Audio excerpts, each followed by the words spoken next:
Good evening, everyone. Welcome to this Tuesday night HDC meeting, Tuesday, December 12th. It's around 4:07 p.m.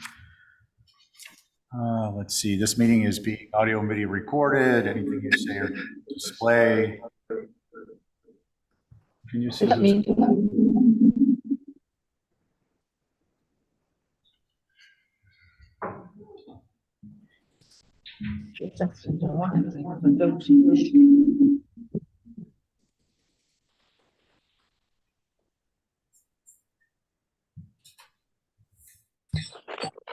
Good. Anything you say or display may be shown on the town's YouTube. Please act accordingly. Let's direct comments through the chair. If members would like to discuss topics, to direct them through the chair. Can I get a motion to approve the agenda? So moved. Let's see. Val, on your motion? Aye. Carrie? Aye. Diane? Aye. Let's go Connie. Aye. And I'm an aye, carries unanimously.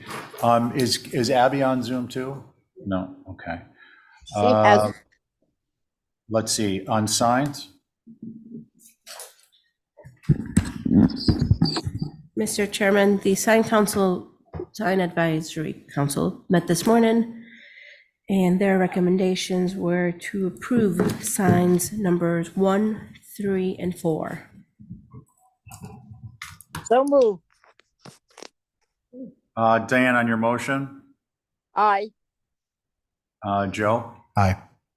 Carrie? Aye. Val? Aye. And I'm an aye. Consent with conditions, are there any recusals? Consent with conditions, yes, me, I have to attend. Yeah, I I jumped do. ahead, sorry. Consent with Consents? Conditions, but not consent. No. On consents, there's not, so let's go with Val, Diane, Joe, and Connie, and myself. Can I get a motion? I'll make a motion to approve. On your motion, Diane, Aye. Val, Aye. Joe, Aye. Connie, Aye. and I'm an aye. Consent with conditions? I have to sit off. Okay, so on the remaining members, is there a motion? Motion to approve Motion. consent conditions. Joe, on your motion? Aye. Connie? Aye. Diane? Aye. And I'm an aye. Okay, old business, 43 West Maya Comet, pool and hardscape. Elizabeth? So your board is myself, Abby, who is not here, Diane, Val, and Joe. And when you see your site plan, why don't you roll with it?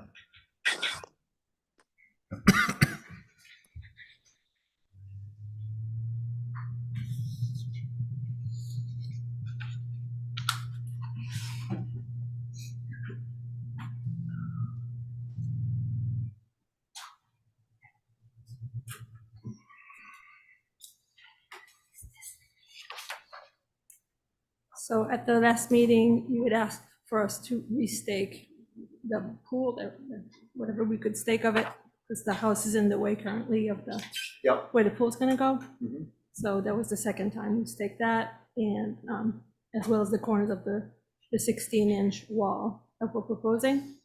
And we took some additional photos. If you scroll down a little bit, you can see my daughter's on one of them looking back at the house from the other side of the road. See that she's in red, looking back at the house. So that's as much view as you're gonna have of that. The house is very small to the right of her.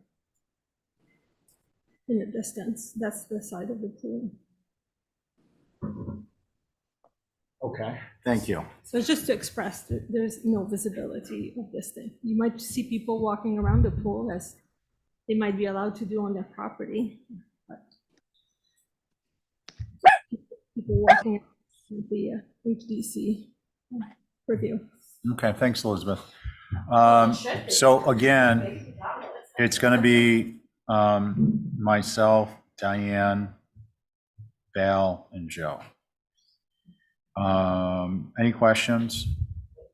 Who would like to begin? I will. I went out to look for the poles, stakes, and I couldn't see them. So I don't have any concern with this application. Okay. Diane?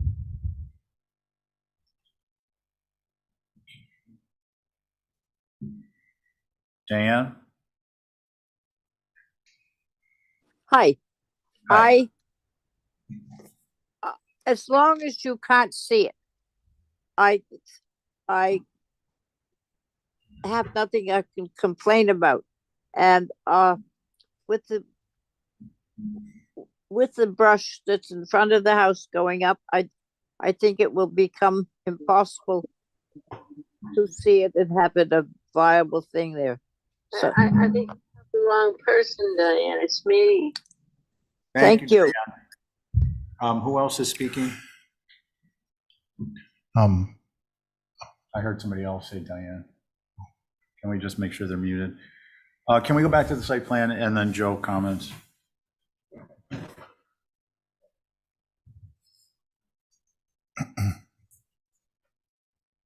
so it's okay to comment now? Yeah, Mr. Chair? please. Yeah. Yeah, I'm familiar with the neighborhood, having worked on a place before this and after it, but I went out and did the view as well. I think one of the abutters suggested that the grade rises as you go past it, so I looked at it from the front and from the side, and I have no concerns. I think it's well hidden. Okay, thanks, Joe. I'm concerned about visibility of the use, but not entirely certain that that's our purview. So maybe perhaps with character and setting, but in any event, what would we like to do? Motion to approve is submitted. Okay, on your motion, Aye. Diane, I, Joe, Aye. and I'm going to be a no. Thank So, you very much. 3 in favor, 1 opposed. I was opposed, for the record. We're going to go to 3 Eagles Wing Way, rooftop Here we go. solar.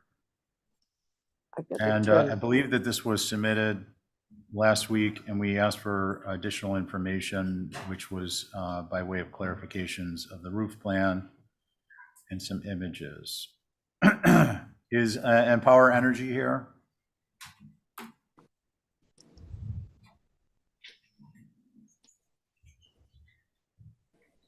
Hi, good afternoon. This is Empower Energy Solutions.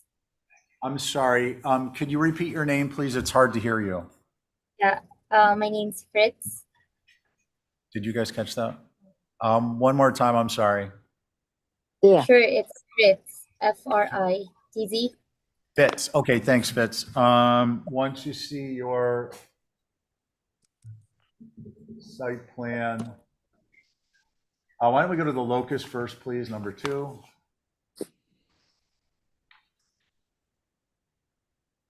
Okay, and then the site plan. Oh, this There is you go. tough to see. I should So, Fitz, can you explain to us what we're looking at? give it here and take this one. So for this photos, these are actually the locations of the panels that are quite visible in the public highways. So we just wanted to check if the town would want us to remove those panels located in those areas, and if a downsizing is required for the number of panels that we have for this project. Okay, Fitz, we're going to have to start from the beginning. So bear with me, and members, please be patient. Can we go back to the site plan? The locus, please, I'm sorry. So, let's see. Surfside Road is upside down and backwards here, literally. Which cardinal point is Surfside Road? East? No, west? It would be from this property to the west. To the west. Okay, my first inclination. Okay, so the west. Okay, thank you. And Fitz, are you suggesting that the western, I just want to establish my cardinal points before we move forward. Are you suggesting that from the west, from Surfside Road, that the structure, the roof is not visible? Yes, Okay, from the east, visible, correct? it looks like it, yes. And your north visible and your south not visible, correct? That is correct. Okay, can we please go to the roof plan, which is confusing, but.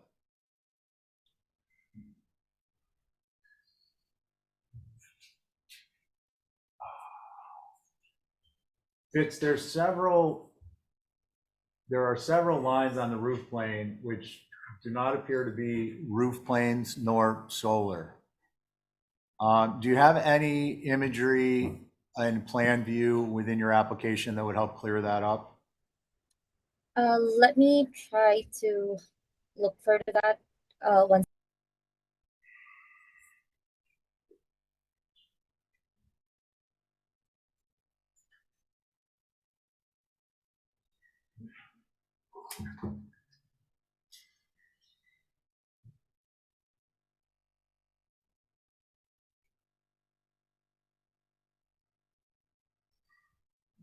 And would you, Esme, just flick through the pictures, please, and see if there's anything that would help clean up the questions on the roof plan?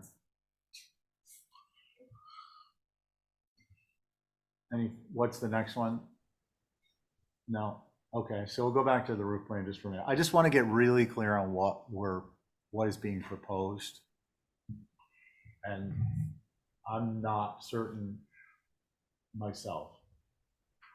And Fitz, do you have a roof plan that is clear to interpret that you could actually screen share? Yes, this is our design report based on the last meeting. It was actually suggested that we change the color of the roof. Unfortunately, we tried requesting for one, but our team won't be able to produce that design showing the same exact roof color for this project. So what we'll be looking at is just the same shade report that we submitted previously. Okay, so are you guys going to be able to process this? Do you feel comfortably? Yeah. Okay, as long as you're comfortable, that's good. Why don't you go ahead, Bill? Well, I think we suggested, and I'm not sure if anybody had the chance to look at what our guidelines are. We primarily ask that they don't be on the front of the house, especially if they're visible. So that eliminates the ones that you've circled in red. The second thing is we try to have a more consistent linear pattern. In other words, not little chunks here, there, and everywhere. I know this house has dormers, but you need to review, I think, and go back. For instance, on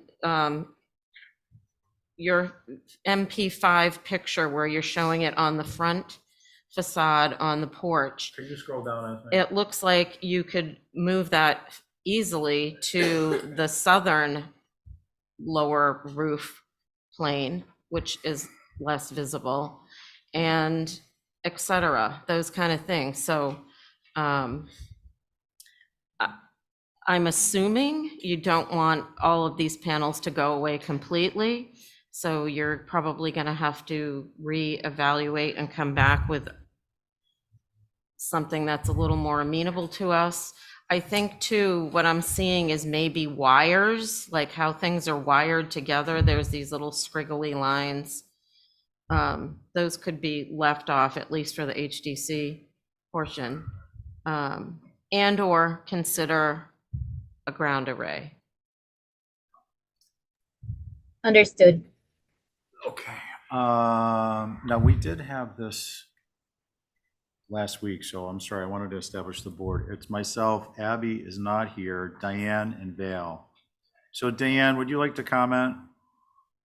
In addition, anything separate from what Val suggested?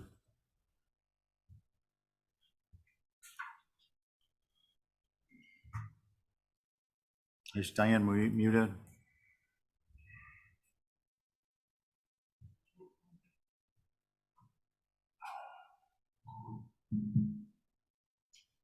I have one more thing, Mr. Chair, through Yeah. you, Val. Fitz, if you need to speak with somebody about our policies, we're happy to chat with you. Appreciate that. Okay. Okay, I'm, I'm odd, I'm sorry. This house is very visible on, on the road. It sits over on the Surfside Road side of Wings Way.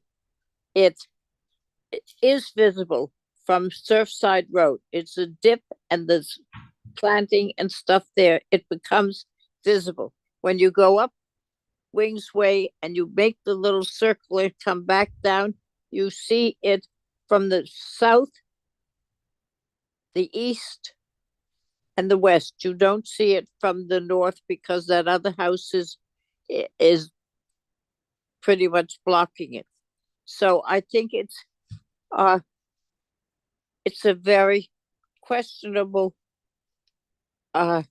application on the front of the building and counting that you can't see it from the back because you can, and you can see it from the south. So I don't think at the moment, the way it's set up, that is viable following our rules. Thank you, Diane. Can we please go back to the site plan?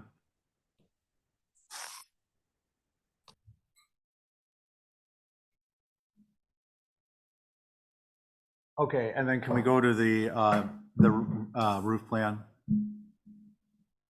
In the interest of time, I'm going to make a motion that this would come back to us with everything on the roof plan, all lines removed with the exception of the roof lines and the solar panels. And the roof line should be a heavier weight line than the solar panels, number one. Number two, panels should be shown only on the rear and the side, so the west and the south. And that we do a view. Those are the items of the motion. Would you like to second that? I certainly would like to second that. Thank you. On the motion, Val? Aye. Diane?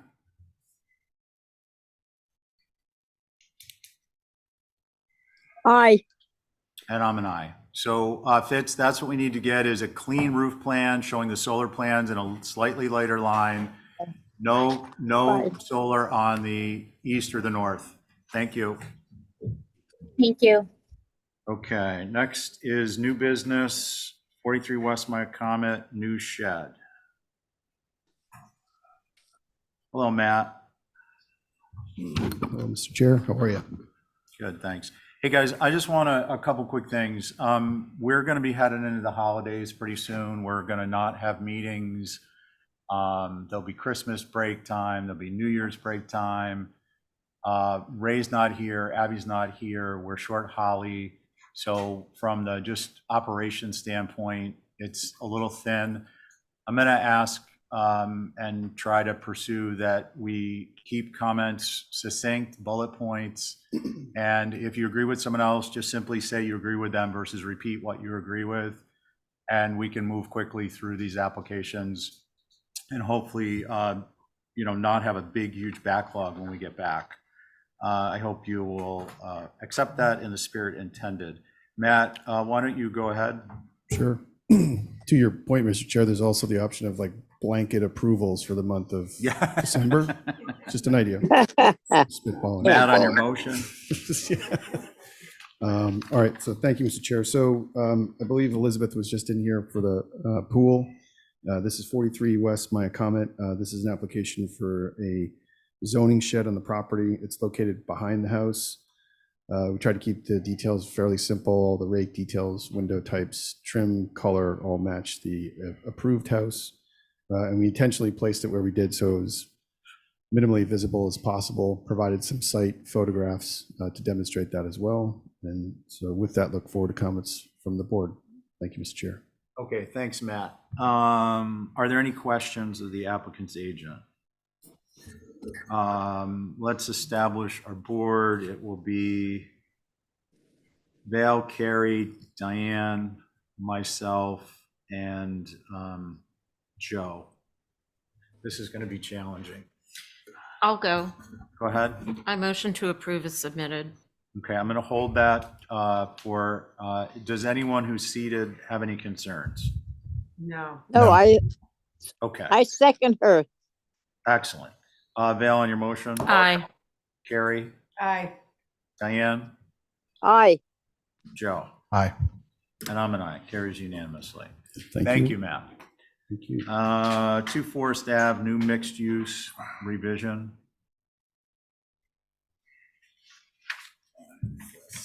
So we just did Carrie, Joe.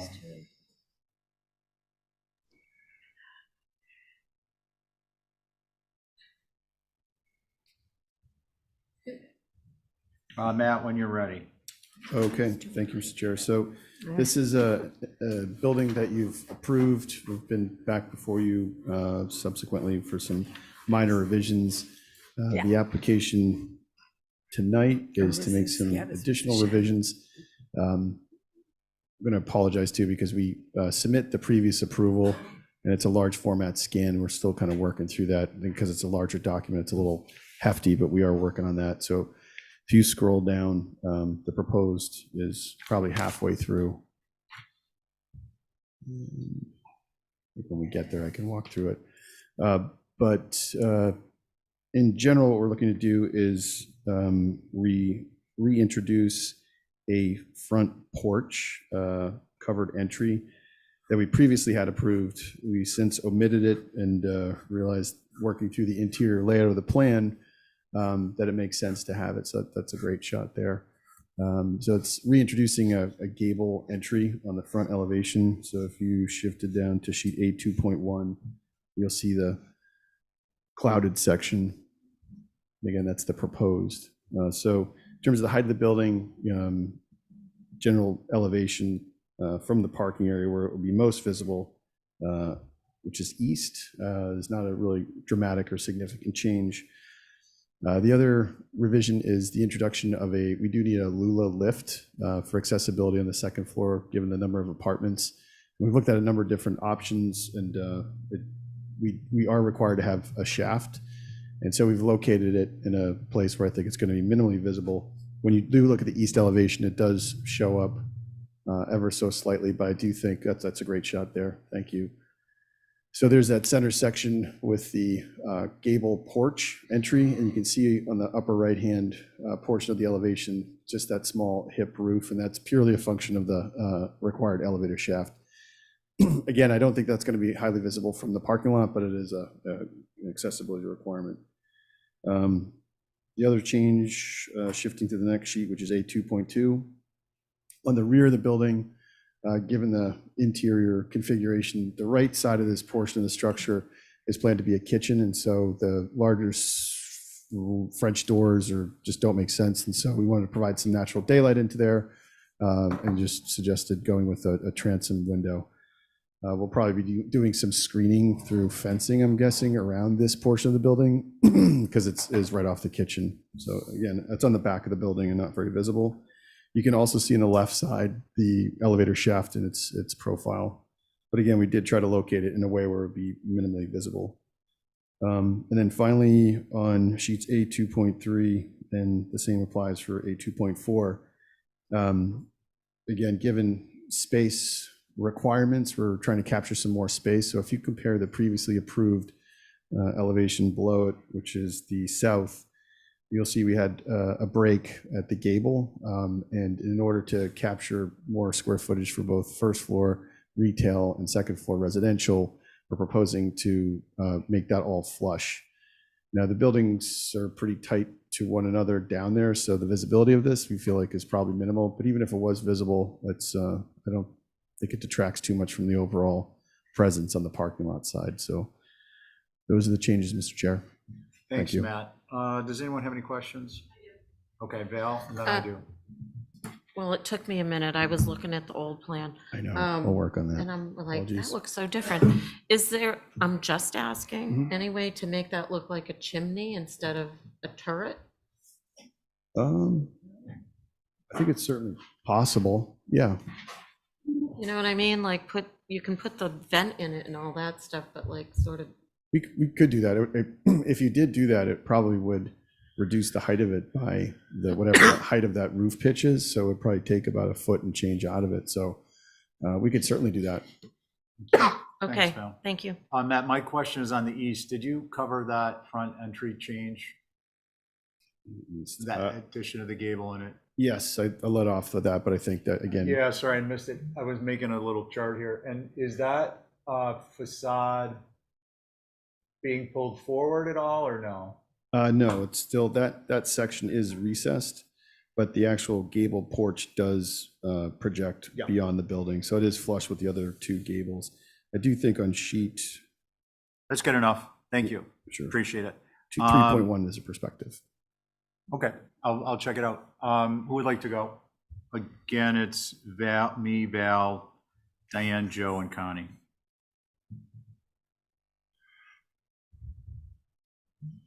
Val? I'll go. My main concern was that little bump up and the underground parking on the front, but that's it. There is a building going between this and Old South Road, so the stuff on the south is less concerning. Okay, thank you. Joe? I have no concerns. I think that Val's idea of converting the cupola looking element to something that's just a flat roof. I mean, you said a chimney, but it could be a Well, shingled. right. Yeah, I think that's a good idea. Otherwise, I have no concerns. Okay, thanks. Diane? I think the same. Okay, thank you. Connie? I also think the same. I think the same with the caveat that I think a brick, if it's going to be brick, it should look like a chimney. So it should be higher than the roof and so on and so forth, which to me is it's going to be an odd looking square chimney. So mostly square chimney. So perhaps a slightly canted roof, minimal pitch if it's a hip, you know, a 1 inch doom. Done. Go ahead. Can I also offer something too? We did something similar at Meat and Fish, which is visible from the parking. And so what we did is it is parged. It does have the vents, and then it has a really simple flat cap on it. So it doesn't quite look like a chimney, but it doesn't look awkward either. So we could do either or, would really work. Happy to just do the slightly pitched cap as suggested. Are you guys cool with a super slight pitch, like a 1 in 12? And then what would the sides be? Shingle, all shingles, Oh, except for the vent. I think it's just if it's not popping up way over the roof, I'm good with it. Yeah, I think it's going to come down. Matt, Yeah, is it going it'll come down at least a foot. Yeah, If it's like 1.5 inch pitch. Okay, you're good with that? yep. Okay. So, Val, would you suggest an Exhibit A? Yes, I would. To include a Although Joe does modification, them really well and he can send them to us. or Joe? So on Joe's motion, Exhibit A would be to change the roof and shingle the element. Minimize the roof and shingle the element. And On who- that motion, Val, Aye. Joe, Just so I understand because you're drawing it. yeah. What we're talking about is essentially what has been submitted, but with a shallower pitch, period. And without rafters showing. Without rafter showing, right, but you still need the vent, so the sides are a combination of vent and shingle. Yeah, I think a vent's fine. Yeah, I was, No soffit or. yeah, I thought based on the perspective, you probably wouldn't see this as drawn, so okay, I get it, I can draw an Exhibit A, Okay, cool, thank you. And you're in favor of it? yes. Diane?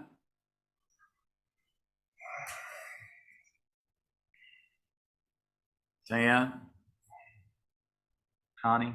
Aye. Okay. Do we have Diane? Lost her. We lost her? Okay, so we're going to hold her vote, so 4 voting carries. Thank you.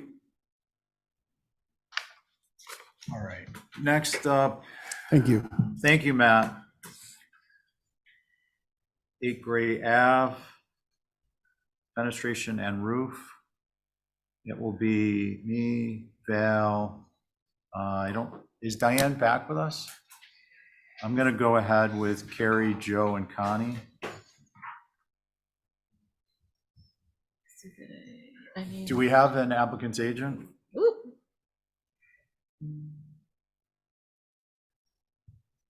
Somebody's hands raised.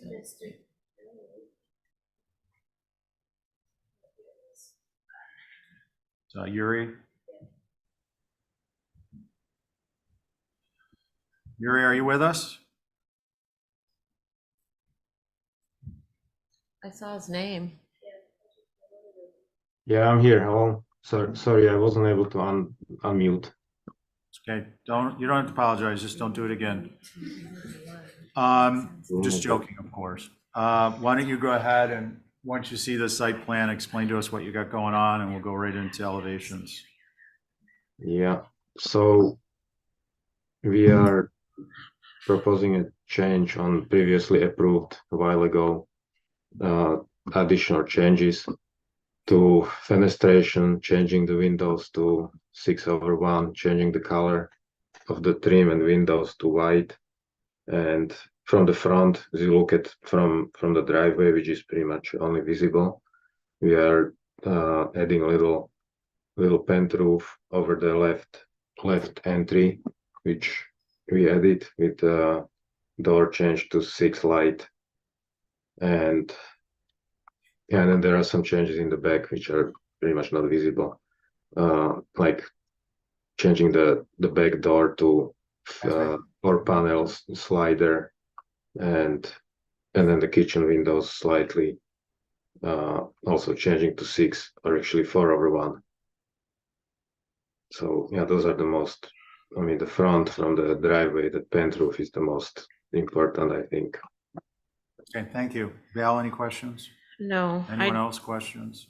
And then we'll go right to comments, concerns. I do have a question about the second floor windows. The second floor windows are 8/8. wait, you're not on. The second floor Actually- windows are 8/8 and the first floor are 8/1. Yeah, I forgot to mention that those were supposed to be 8/1, and it's for some reason it showed 8/8. I'm not sure why. So those will be same as the first floor. Okay, for minutes, that was Carrie. Any other questions, Carrie? No, Okay, comments, Carrie? no, I've got nothing. Val? Yeah, I went by and it's all done, but the pent roof over the new door, so he's correct, because of the hedge, you can't really see anything. Okay, Joe? I have no concerns. Connie? No concerns. Did I hear a motion, Connie? Thank you. Oh, motion to approve as submitted. On your motion? Aye. Joe? Aye. Carrie? Aye. Val? Aye. And I'm an aye. That carries unanimously. We're moving ahead to 151 Surfside, roof I need walk. to recuse from this, Mr. Chair. I'm working for the same people on a different project. Okay, just so you're aware, if you recuse, you don't have to statewide, but you can, Oh, okay. just so you know. Do we have Diane back? Okay, so it'll be the seated members, and noting for the record, Val is recused. And Yuri, why don't you start when you see it up there? Can we go to the site plan, please? So on this application, we got this previously approved, and we are trying to add a roof walk and extend the front porch to wrap around the corner, around the right side corner. Okay, If you scroll down to the elevations, you'll see.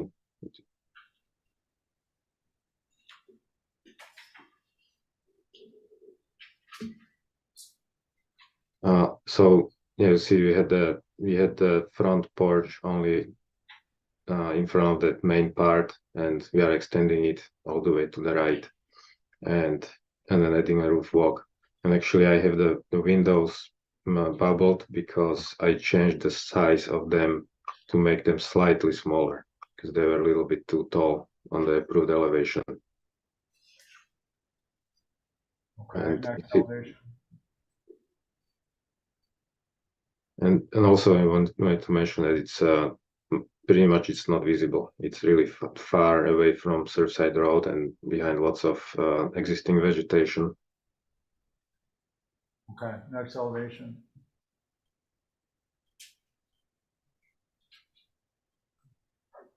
And last, that was it? Yeah, one more.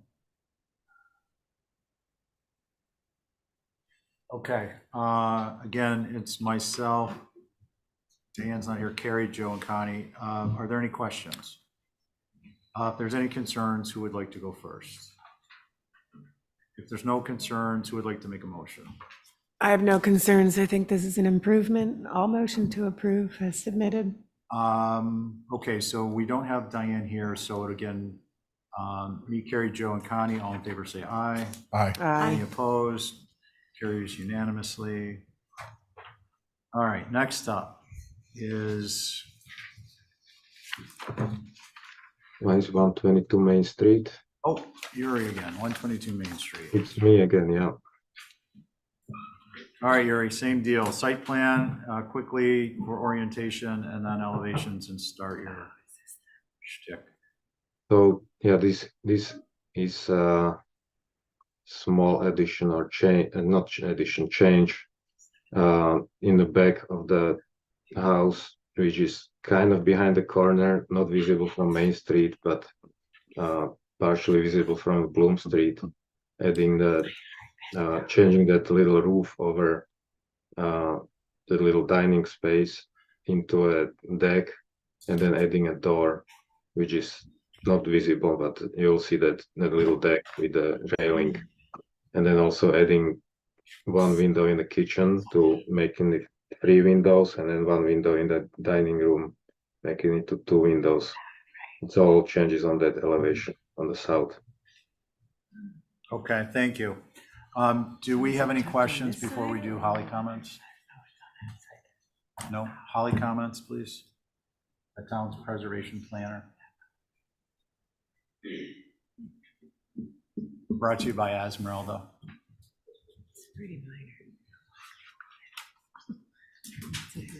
And I want to establish a board, I'm sorry to interrupt, before you start, is Diane back? Yep.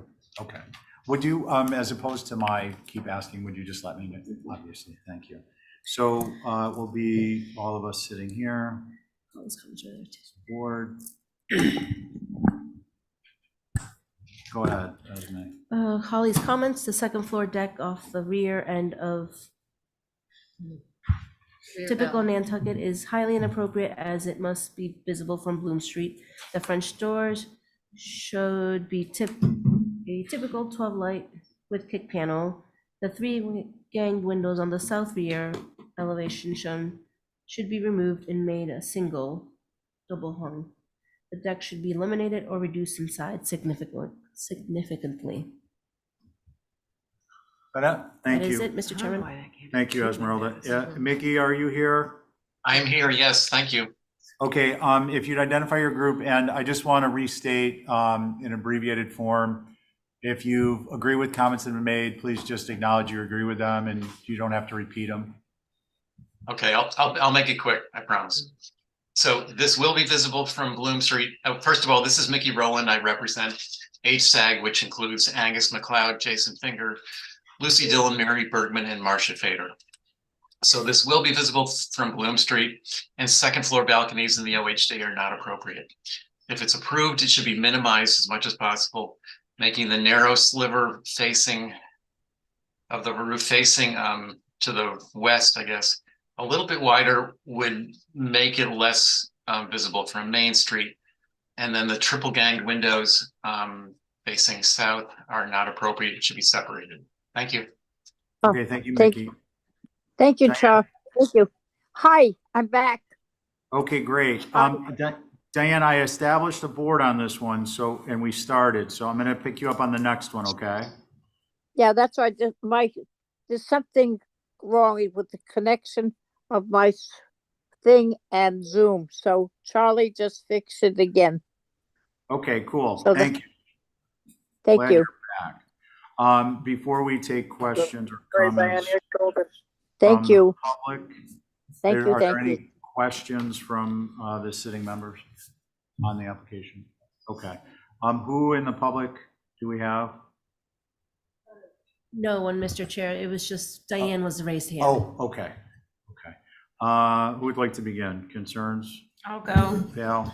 I did drive by. You will be able to see this from Bloom Street, so I agree about the second floor deck and the window reduction on the first floor. Okay. Let's see, Joe?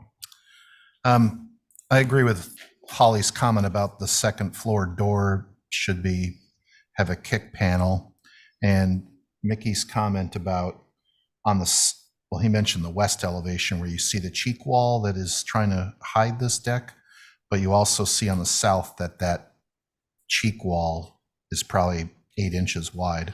I think if you pulled the deck in 1.5 feet, that would help. With respect to the ganged windows, it looks like there are 2 ganged windows there now. I don't have an issue with the increase to the 3, given it's the only ganged fenestration in the building, and it looks like it's replacing something that's already ganged. Thank you, Joe. Let's see, Carrie. I tend to think that the second floor deck is inappropriate, and I would stick with 2 windows instead of the 3. I'm fine with the 2 windows on the first floor underneath the deck, but it should be a roof, not a deck. Thanks. Okay, Connie? I'm in agreement with what Carrie just said about the deck and the windows. Thank Okay. you. And I'm okay with the triple as long as there's like a structural mall between them as opposed to just. Can we see that again? Oh, I guess they are structural malls. Well, that's okay. I do think that deck should, if it's going to stay, I agree with Joe's comment.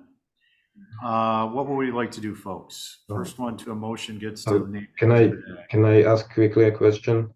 Yeah, go ahead, Yuri. Would it be approvable if we, as Joe suggested, reducing the deck size as much as possible, just another 1.5 feet in on each side?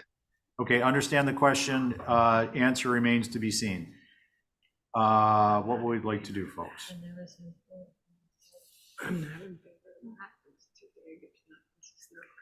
Anyone with a motion?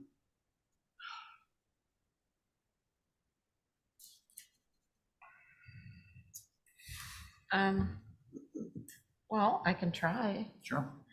Motion to approve through staff, through an Exhibit A that Joe will do.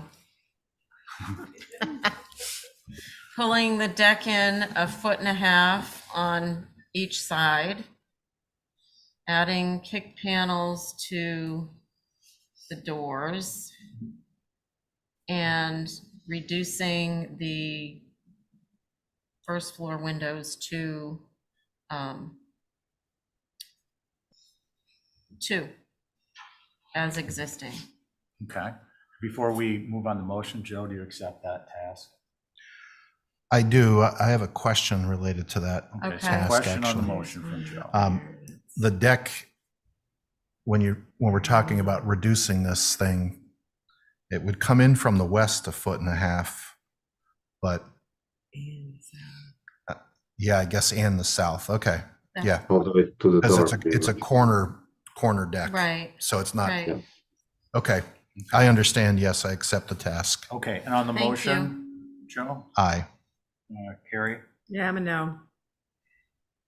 Connie? I'm a no. 2 noes and 2 yeses. Bill, you voted yeah? Yes, I'm in And favor. I'll be a yes. Sorry, guys. Okay. We are going to move on to 4 Wee Weeder. Joe, if you show me how to do that, I won't always put it on you. Oh, I don't mind, that's fine, but I'm happy to show you What's too. nice about it is it gets emailed instead of Yeah, because then it can just get scanned emailed. in or finding it, and All yeah. right. So for Wee Weeder, our board will be myself, Val, Diane, you're with us?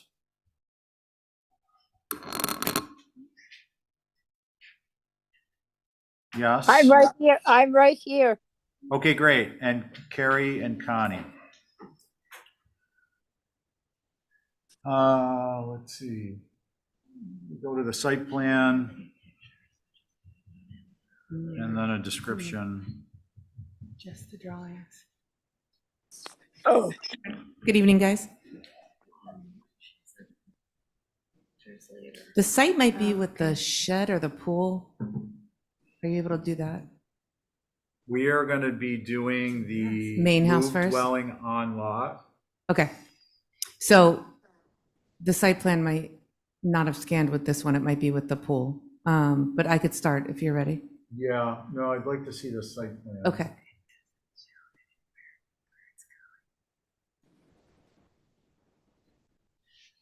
There you go. So if I could give you an overview of all three applications for a minute while we have the site plan, that'd be great. Is that okay? And then we'll focus on the main house? Yeah, Okay. lead us into the move Yep. on and then we'll go from there. Yep, great. So the existing house is proposed, as you can see in that site plan when we're ready, to be moved to the other end of the lot facing Pochek and rotate, I believe that's 180 degrees, right? It's just going to go from facing the way it is on Wee Weeder right now to facing the same way on Pochek. So, Okay, so when we look at the house, you can actually explain that, but for Yeah. now, it's going to be which of these two structures? ignore everything at the bottom of the drawing. That's Okay. not before you today. Everything at the top of the lot, top of the page, is what we are here for today. So that's a dwelling you're moving on? That's the existing dwelling that's already on the lot. Okay, we have an application to move dwelling on lot. Yep. So what's moving on the lot? The main house and the shed, we would like to move from where it currently sits to the new location that's shown right there. What, okay, so the main house is at the bottom? Top. The top. Ignore everything on the bottom. And- That's not before you. Where is the current location of the dwelling? Where the new dwelling is drawn right now. It's on Wee Weeder. No, Essentially where the pool is. Oh, Yeah. you can't see it. If you go to the locus map, you'll see the house. If you just scroll down one drawing, There you go. there's the existing main house. building. Okay. Now scroll up to the next site plan and you'll There. see it up top there. Nope. Yeah. Keep, so the house is You on got the it. bottom of the drawing, but it's not shown, and it's moving to the top of the drawing. Correct. Where it's shown, okay. And it's Simple rotating answers. 180 degrees. So it'll be facing Pochek the same way it faces Wee Weeder right now. And Okay. I did send as some photos from the street as well, in addition to the ones that I emailed to you today. So let's go to the, let's look at the elevations. So that graphics card is having a problem. We should get a hold of There you go. tech support. and So let we're them not know. proposing any exterior changes except for the trim color, which I will talk about when you're ready. Yeah, I'm just making a note for IT. We need Mhm. a better laptop. Okay, go ahead. So the only two things that have changed since submission, if you guys will entertain including it in your review and discussion this evening, is that on the application, I originally put all trim to be natural weather. The main house trim is, the windows are, sash is white, but the trim is natural to weather cedar on the main house. On the shed, it's all painted white. They would like to do white trim on both buildings once they are possibly approved to move and relocate on lot. So that's one change. And the other thing, we'll get to that when we get to the shed application. So for the main house, we're not proposing any exterior changes. Just move on the lot, rotate 180 degrees for it to face Pochek the same way it faces Wee Weeder right now. Can you zoom out? That's a little more? Sorry, I just was looking. Yeah, no problem. I know, but just Okay. people who are at home trying to watch this, it's important that we have some, That is moving up there. And which side is going to be facing the street? Yeah. All right, thank you. Okay, anyone have any questions? Does anyone have any concerns? Do we have a motion? With this move, no. Okay. Does that sound like a motion? Motion to approve, well, with a site plan included and some photos of the existing through staff. Okay, I did submit photos of existing. You guys did not get them? Still? Okay, Val, Yeah. did you want There to they are, right comment? there. So that's facing Wee Weeder right now, and that's the same way it'll look facing Pochek. But it will have to rotate 180 degrees in order to face that way. And it on will have Pochek. white trim. And it'll have white trim if you approve, yeah. Okay. Val, can you add to your motion that if the dimensions to the current location will be added to the site plan From the on the property line? Pochek, yep. Yeah, Two dimension, two different locations. from property Triangulate lines. up the line, Okay, Yeah. all right. Just to clarify, you want me to notate the dimensions once it's moved on the site plan to process the approval, right? Yeah. Okay. Yeah, we want dimensions as to where it's going to be located You got relative it. to the property Yep. line. So 2 points will triangulate it. Okay, perfect. Val, that's your motion? Yes, On your motion? aye. Diane, Aye. I presumed you were good with that because you didn't have a concern. Are you good? Yep, I'm good. Okay, thank you. Carrie, Aye. Connie, Aye. and I'm an aye, so that carries unanimously as motions. And now we are going to go to same board, move shed on lot.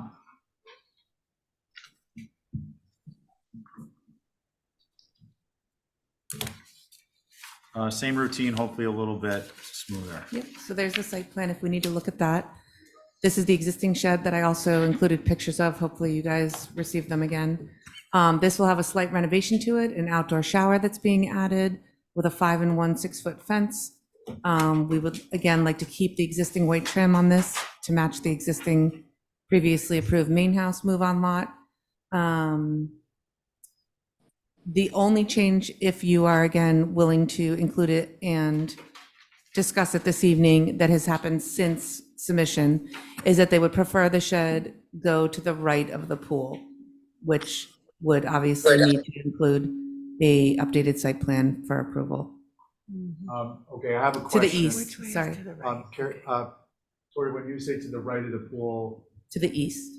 and you're suggesting that it will be rotated, obviously?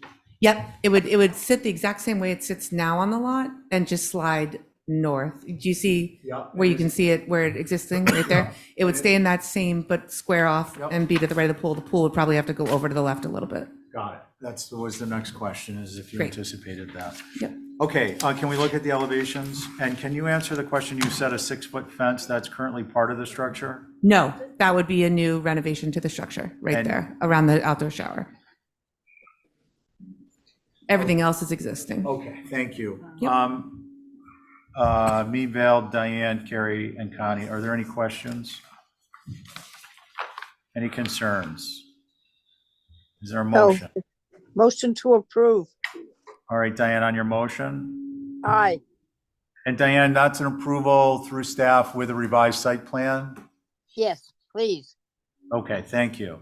And Val, you'll write that up? Yep. Okay. Val, on And the- just to clarify, that includes the relocation to the east? Yeah, and it'll Okay. include Great. two measurements Yep, again. that and- dimensions and then again, you got it. We'll do the same on the pool. Val, on the motion? Great, thank you.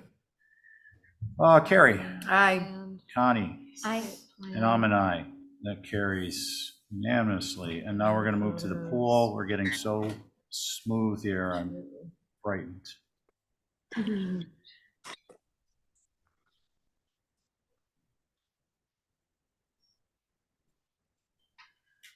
Are you on this one? Yeah. So the pool, based on our prior application and discussion, would probably move to the west slightly in order to accommodate the shed relocation. And do we have any images or materials for the pool? It's a drop-in fiberglass plunge pool, and I can certainly provide that through staff. I do have specs for the building department that I could include. Dimensions, I think, are 12 by 20, if I remember correctly, on the application. Okay. And again, I did submit photos from Pochik. It's clearly a wooded, well-masked location. I took photos from both the beginning of Pochik and all along the road is very well vegetated, and they intend on keeping clearly a perimeter of vegetation. There's only 3 applications. Yep, hold on a minute, Val. If,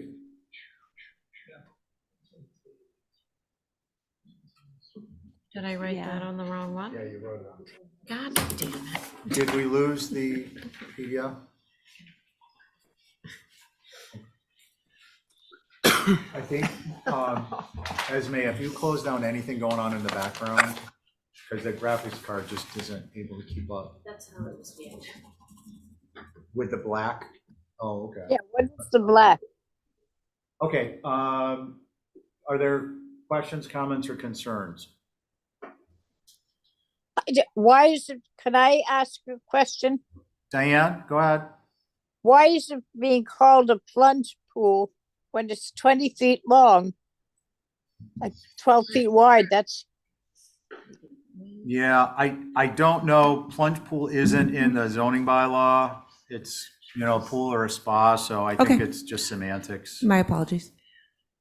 But other than that, which I understand, Diane, wondering, is there, it's a full-on pool. Do you have any concerns or questions? what's the fencing? What's the fencing around it? It'll have I an don't- automatic cover. It's got an auto cover, Tori just said. Okay. Thank Okay. you. Yep. Sure. Carrie?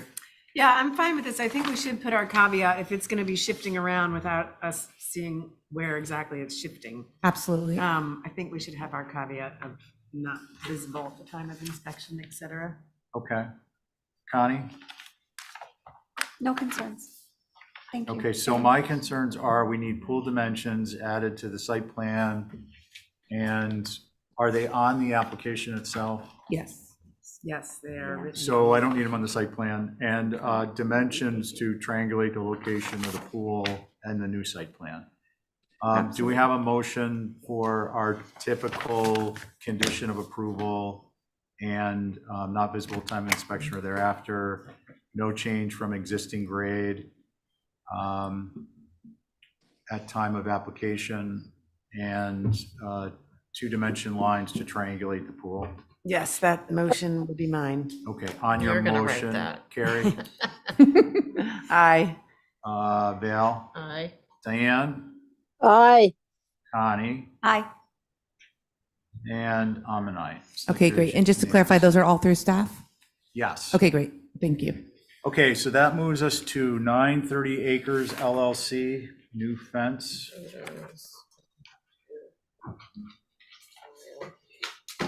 Yeah, thank you. Ready for me? Yes. Okay, great. So there's an existing 6-foot 5-in-1 fence already on the property. The red line shown there will be the extent of the length that we're proposing to get approval for. There are photos that should be part of this scan to show you both of the site, the parking, the vegetation from the street, and the lack of visibility. I understand that usually we don't do the 6 feet all the way to the road. It would, as you go to the next photo, you'll see cut right behind. That's the line of vegetation that it would go against right there. So where that truck is, sorry, right there. Where that truck is the front of the property. And I know usually we go down to, I think it's a 4-foot maximum as we get closer to the street. We were wondering in this particular case if you guys would entertain the 6 feet all the way there. There's the existing in back. We'll be connecting to that. And it's diagonal lattice in the back, so we were proposing to match the existing. I know you prefer 90-degree lattice, but we were proposing to match the existing Okay. with diagonal. Thank you, Tori. Cedar natural weather. Are there any questions? Can we go back to the site plan, please?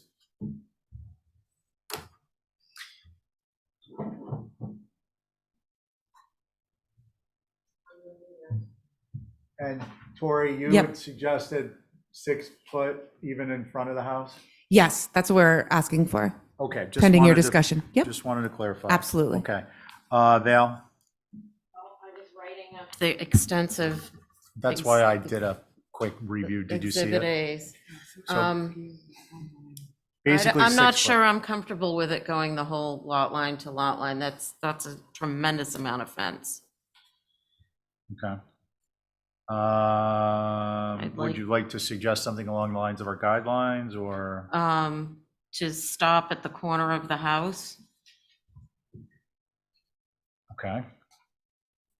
And anything And else? to also have vegetation every other section, Okay. and it can't be right on the lot line. Okay. Those are Val's comments and concerns. Yeah. Diane? And it'll be Carrie and Joe. I agree with her and with Val, and it should stop at the house, and everything she said is fine with me. Okay, thank you. Joe? I agree with the 5 and 1 stopping at the house, and I'd be in favor of it transitioning to a 4-foot board fence towards the front of the property. But I don't know if that's what the other commissioners were thinking when we were talking about the fence, the 5 and 1 stopping at the corner. Okay. Thank you, Joe. Carrie? Yeah, I think that would be fine. Okay. I'd like to see, I think it'd be appropriate to knock that down to a 42 inch with a cap, natural to weather versus a 4 foot. But other Okay. than that, Can I ask a question when you're ready? yeah, go ahead. Vegetation every other panel. If we look at the photos again, you'll see that once the fence hits that second half of the duplex, that L there, it's really, there's zero visibility to the back of the fence. Could the vegetation stay only in the front parts, or do you need the vegetation to go all the way back? If we look at the next couple photos, you'll see. Hard to discern where these are exactly. Where, what are? The Sorry. pictures. Oh, that's from the on- street. That's 30 acres. Okay, There you so go, right there. If you I'm could going to stop jump in there. a sec because I Yeah. think we're talking about two different things. Tori, what we're looking for is vegetation to soften the fence itself as opposed to visibility from the street. So it would soften the visibility from the street if and when it's visible, but it's because there's vegetation applied or in the immediate proximity of the fence. So as opposed to something along the street blocking it. If there's, and then number two is if there's vegetation along the property line and it's on the neighbor's side, the guidelines don't support using the vegetation of the neighbors to create a softening of the fence. I understand. So ultimately what we're looking for is every other section of fence has some type of plant material or vining material, preferably so that it will soften the effect. I strongly urge you not to use Baltic ivy because it will rip your fence down over Yep. time. Absolutely. Climbing hydrangea seems to be the thing that we've suggested. So could I just ask a question while we're looking at this Yep. photo? So this corner right here that you're looking at, that's the L that we were just looking at on the site plan? And you can see that once the fence is installed across from that porch, straight back, there'll be zero visibility, both because of the building obscuring it. And yes, that vegetation to the left is the neighbor's vegetation, but are you saying he would have to vegetate the next 100+ feet behind that as well? I think what our guidelines would suggest is that if there isn't normally we would consider this in a situation, I think, where not exactly like this. So my read on this would be that supplemental vegetation would not be required every other section, maybe every few sections, because there's established plant material and I presume the neighbor's going to want to keep it. Yep. I don't know how the other members feel. It is a deviation from our guideline, but it's based upon what we're viewing on the site. Right. Could we have a brief discussion on that and move forward? If Yeah. anyone has a concern? I guess I would just put the caveat, if the vegetation that's existing goes away, somebody's going to have to mitigate it. I think Okay. that's a marvelous idea. Yep, that's great. And what do we think about the fence forward of halfway forward of the house, forward from the corner board, and height? I think your suggestion of 42 inches cap is good. Okay, and do we want it to be from the corner or from the gable midsection, or what are we thinking? I thought it was going to start at the beginning and go back to the beginning of the house. Okay, so to the corner board, not at the corner board, but away from, in line with the 90 degrees from the corner board? Great. Yeah, The that's- problem. Right in front of the porch, right? Where Is is where it'll this? start, at the Okay. corner board? That porch. So it would be go ahead, Diane, I'm sorry. No, it shouldn't be a board fence when it comes down to the 48 inches that you want. I think that's a good idea. I don't know whether it could be a regular type 2 fence, or you want to make it with the top, but that doesn't make sense. So I'd like to know what kind of fence you think would be good there on that last footage. Sure. So the discussion was originally to take it down to 48 inches. I suggested Right. as a board fence, I suggested we take it down to 42 inch with a cap. Yeah. So it'd be kind of a hybrid between our type 2, because it has a cap, but it would match the other fence in that it had board, solid board, but all natural to weather. So that's kind of where we left it, with some general support at this Well, that point. would be good. I would go for that. Okay, thank you. And, yeah, and it would be, just to clarify, it would be, I believe, in Exhibit A, modifying the site plan to indicate 42-inch with type 2 cap from the corner board to the street, the remainder to be, what was it? 5 and 1, and vegetation every third panel if or when existing vegetation is removed.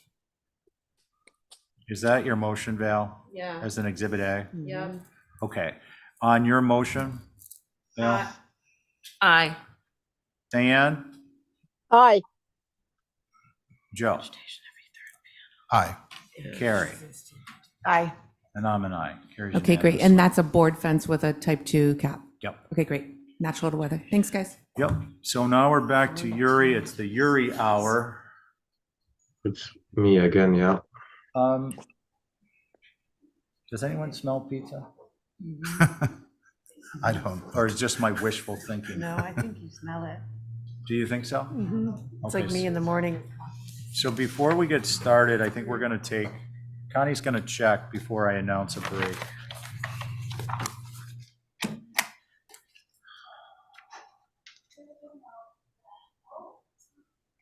Oh, and a little Christmas present.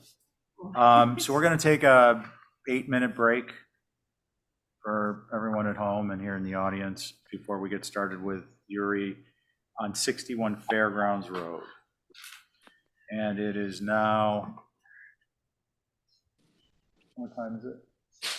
5:16, so 5:24-ish. It's very ishy.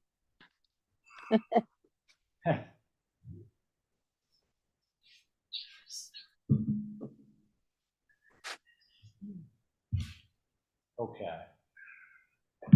Some water. Where are we with? 63 Holbrook. Okay. We'll get there.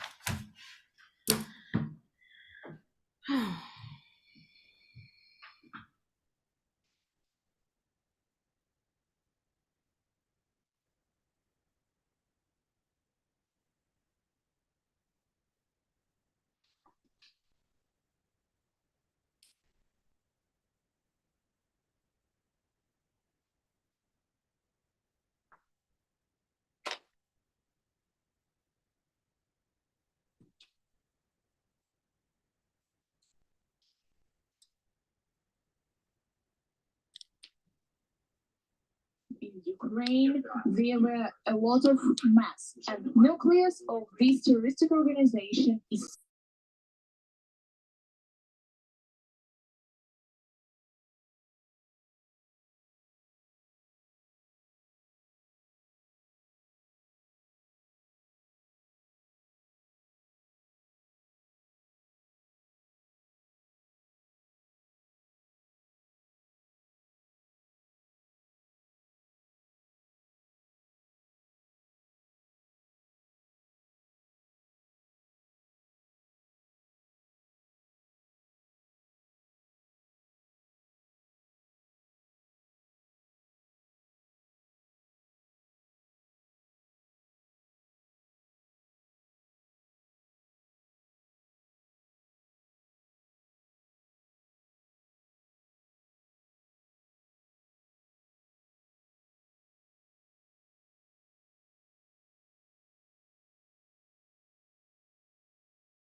Can't hear.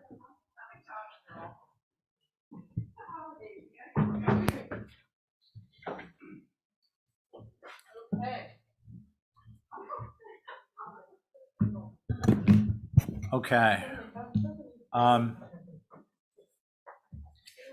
I got to remember to set a timer for myself. Sorry, Diane and everyone at home. Are we back live? I Esme? see you. Are we recording? Okay. Okay, guys, we're back on the air. I did. I would be lying if I said yes. Okay. We are at number 10. Let's get a refresher of new business, 12/28/23, 61 Fairgrounds, roof and fenestration. Yuri, are you with us? Yeah, I'm here. Yeah. Okay, so these are 61 Fairgrounds. The next four are 61 Fairgrounds separate units, so we're going to keep the same board. It's going to be me, Val, Diane, Carrie, and Connie. Yuri, go ahead. So the first one is for the house actually, which was approved previously, but it might be a little confusing because all the HDC approval before was done with some changes to, let's say, raise the reach of the house to 28'2", as you can see on previously approved. But it actually doesn't work. I mean, it cannot be built at that height with eave of the roof put where it is, where it was approved. So I started looking at it and fixing it, I realized we need to go with the roof above the windows and remove the dormer, which that way we end up being at 28'2" or close to it. So that's the main change what I was doing, changing the roof height. We actually ended up being 27'7" from the grade to the ridge. So I mean that's the main thing. It cannot really be built at 28'2" the way it was approved. And then of course there are some other changes like removing the window wells and adjusting the fenestration slightly to work with changed roof height. So Okay, Yuri, was there anything should I go? else? Yeah, I mean I can go by the elevations, but I think it's pretty clear that what we are doing, how we are raising the ridge. Okay, can you clarify something for me? Can we go back Yeah. to the front elevation? So when you say it couldn't be built, you're saying the previously approved couldn't be built? I'm not quite Yeah. sure I understand. Yeah, previously approved. If you look at the east elevation, previously approved, it has 28'2" to grade from the ridge. So I'm sorry, I couldn't hear it you. was- It's 28'2" to the ridge? Yeah, you see the previously approved east elevation. There is on the left, there is a note, pretty much a height, 28'2" to grade. That's how it was approved. But with the size of the house, with the roof pitch and the eave height, of course, the roof will not be at 28'2". So But Yuri, it appears as though, I mean, I just want to get everybody on the same page. yeah, It appears that this went from basically a 1 3/4 story to a 2-story. And then, of course, it can't be built that way it was drawn because the structure itself has changed. Correct? yeah, it went to 2-story because we are trying to keep that roof height that was approved. Okay, so what was the roof height as drawn as opposed to as approved, as opposed to the numerical value? It was less, and what was it? Yeah, in reality it was less, but I don't know how much it was because the elevation, I didn't do the previous approval. Okay, so I'm gonna restate this differently. I want to make sure we all understand. You guys built the house to the height that was approved. That height was higher than the actual structure drawn that was approved, correct? Yeah, it's not built, but yeah, when I drew the new or all the plans, the way it should be built or can be built to to get to that height, 28 foot 2, which was approved. Okay, I think It you're, I don't cannot mean to be cut you off, but I think we got the picture. So guys, this is an as-built. The structure was modified. The height of the structure that was sorry, built Steve. matches the ridge height, the numerical ridge height that was approved, but not the drawn height. The drawn height was shorter. But it's not an as-built. It's not built yet. Oh, Val had mentioned this was built. It's No, built. this is the lot B that's not built. It's only lot B and C is built. This one is not. This one is not built. It's the Okay. one next door. So that helps because I think there's going to be some hearty discussion on this. Who would like to begin? Can I ask a question? Go ahead, Diane. Is why has the facade of the east elevation changed at all? Why are we going to a 2-story when we're trying to keep it looking small and tucked in? I don't understand what the necessity was to change. So the explanation that was given, Diane, is that it wouldn't work as previously drawn, which we all have some confusion about, given it was previously drawn at 1/4 inch scale and the roof intersections worked. So why wouldn't it work? And there's plenty of structures that are 1 3/4 story that are well less than 28 feet. Yeah. So I think what we're going to do is just look at this as a explanation aside. This is a revision to modify a structure from what was previously approved to what's being proposed. And do we agree with the changes or not?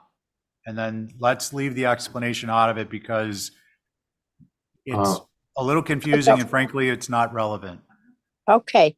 Can I Okay. one more comment, please? Yeah, before briefly, Yuri. discussing? Yeah, so yeah, I only tried to explain because the last approval, HDC approval, was I think through staff saying you are asking to bring that ridge to 28 foot 2.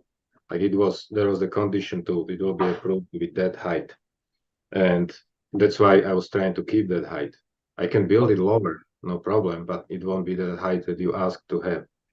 Okay, yeah. That was the main reason. Thank you, Yuri. I think there was confusion between what was on the drawings and we might have suggested lowering it and the threshold was to lower it to the 28 whatever inches.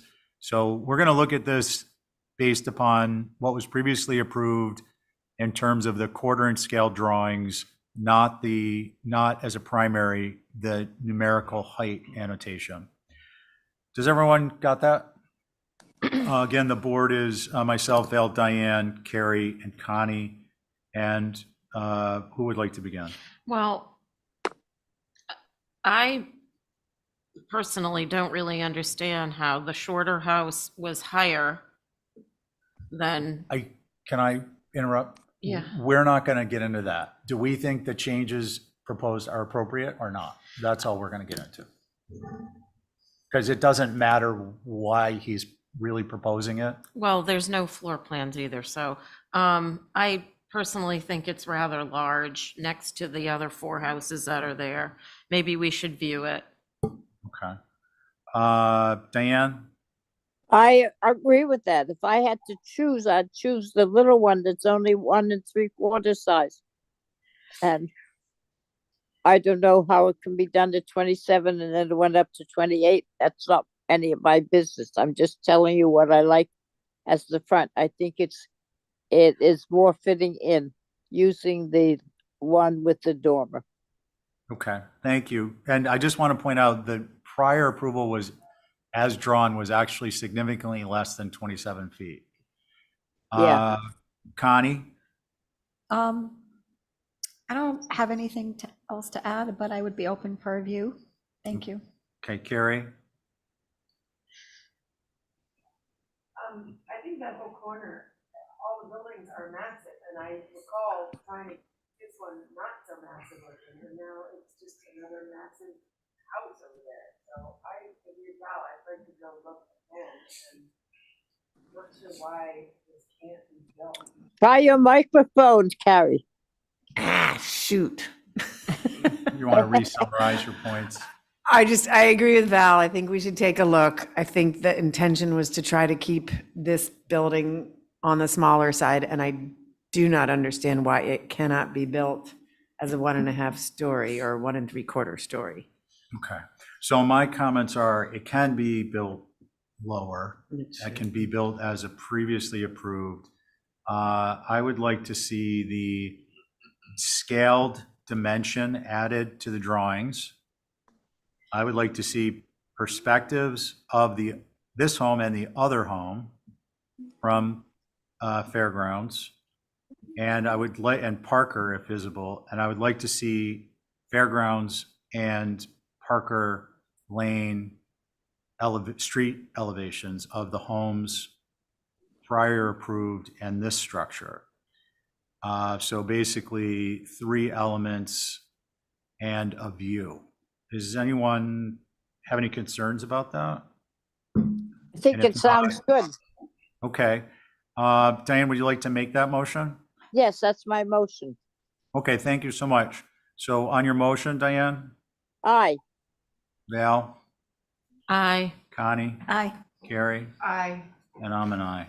They don't have enough parking, but they're gonna have a motherfucking pool. Okay. You guys got the motion on that? You did? Okay, good.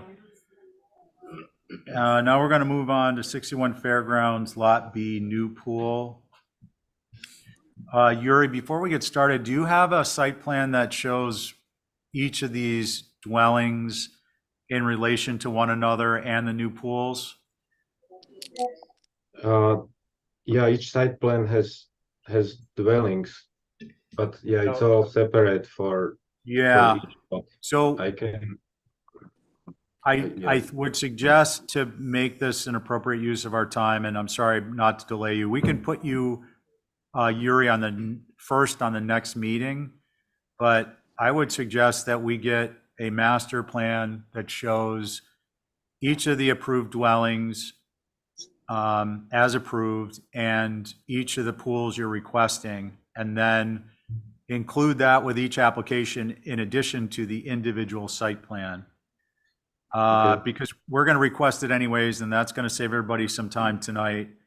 And unless anyone has a concern, I would ask that we motion 61 Fairgrounds Lot B, C, and D for that additional information, which is a master site plan showing prior approved dwellings and structures and the proposed pool. I would go along with that wholeheartedly. Is that your motion? I would That would be too. my motion. but you may Okay, so have to on your remind motion, me what it Val? is. Okay. Diane? Aye. Aye. Aye. Connie? And I'm an Aye. aye. Okay. Master site plan, yeah, and a view. And what about the perspectives? Oh, that was the previous one you're talking about? Yeah, I'm gonna, just for a moment, we're gonna just give reference information with respect to 61 Fairgrounds Lot D. And as we want the scaled height of the prior approved dwelling added to the drawings to all the ridges, perspective and street elevations of the existing structures on the lot and the proposed as viewed from Fairgrounds and Parker, and a view. By the way, that on that lot D, the previously approved is scaled. Yeah, no, we want the dimensions added to it, Yuri, that's all. The actual dimensions, not the erroneous 28'2". Yeah, that's Okay. pretty much taken from Yeah, approved. and all the roof ridges. Okay, so the heights of the roof ridges. So that moves us to 4 Lavender Lane. And it's gonna be, do we have It'll be me, Val, Diane.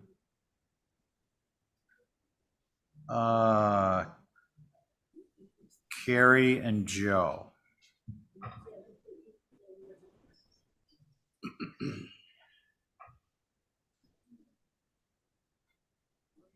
So I don't see the site plan there yet, but Yep, just hold for a moment and we'll, yeah. once you see the site plan, you can go ahead.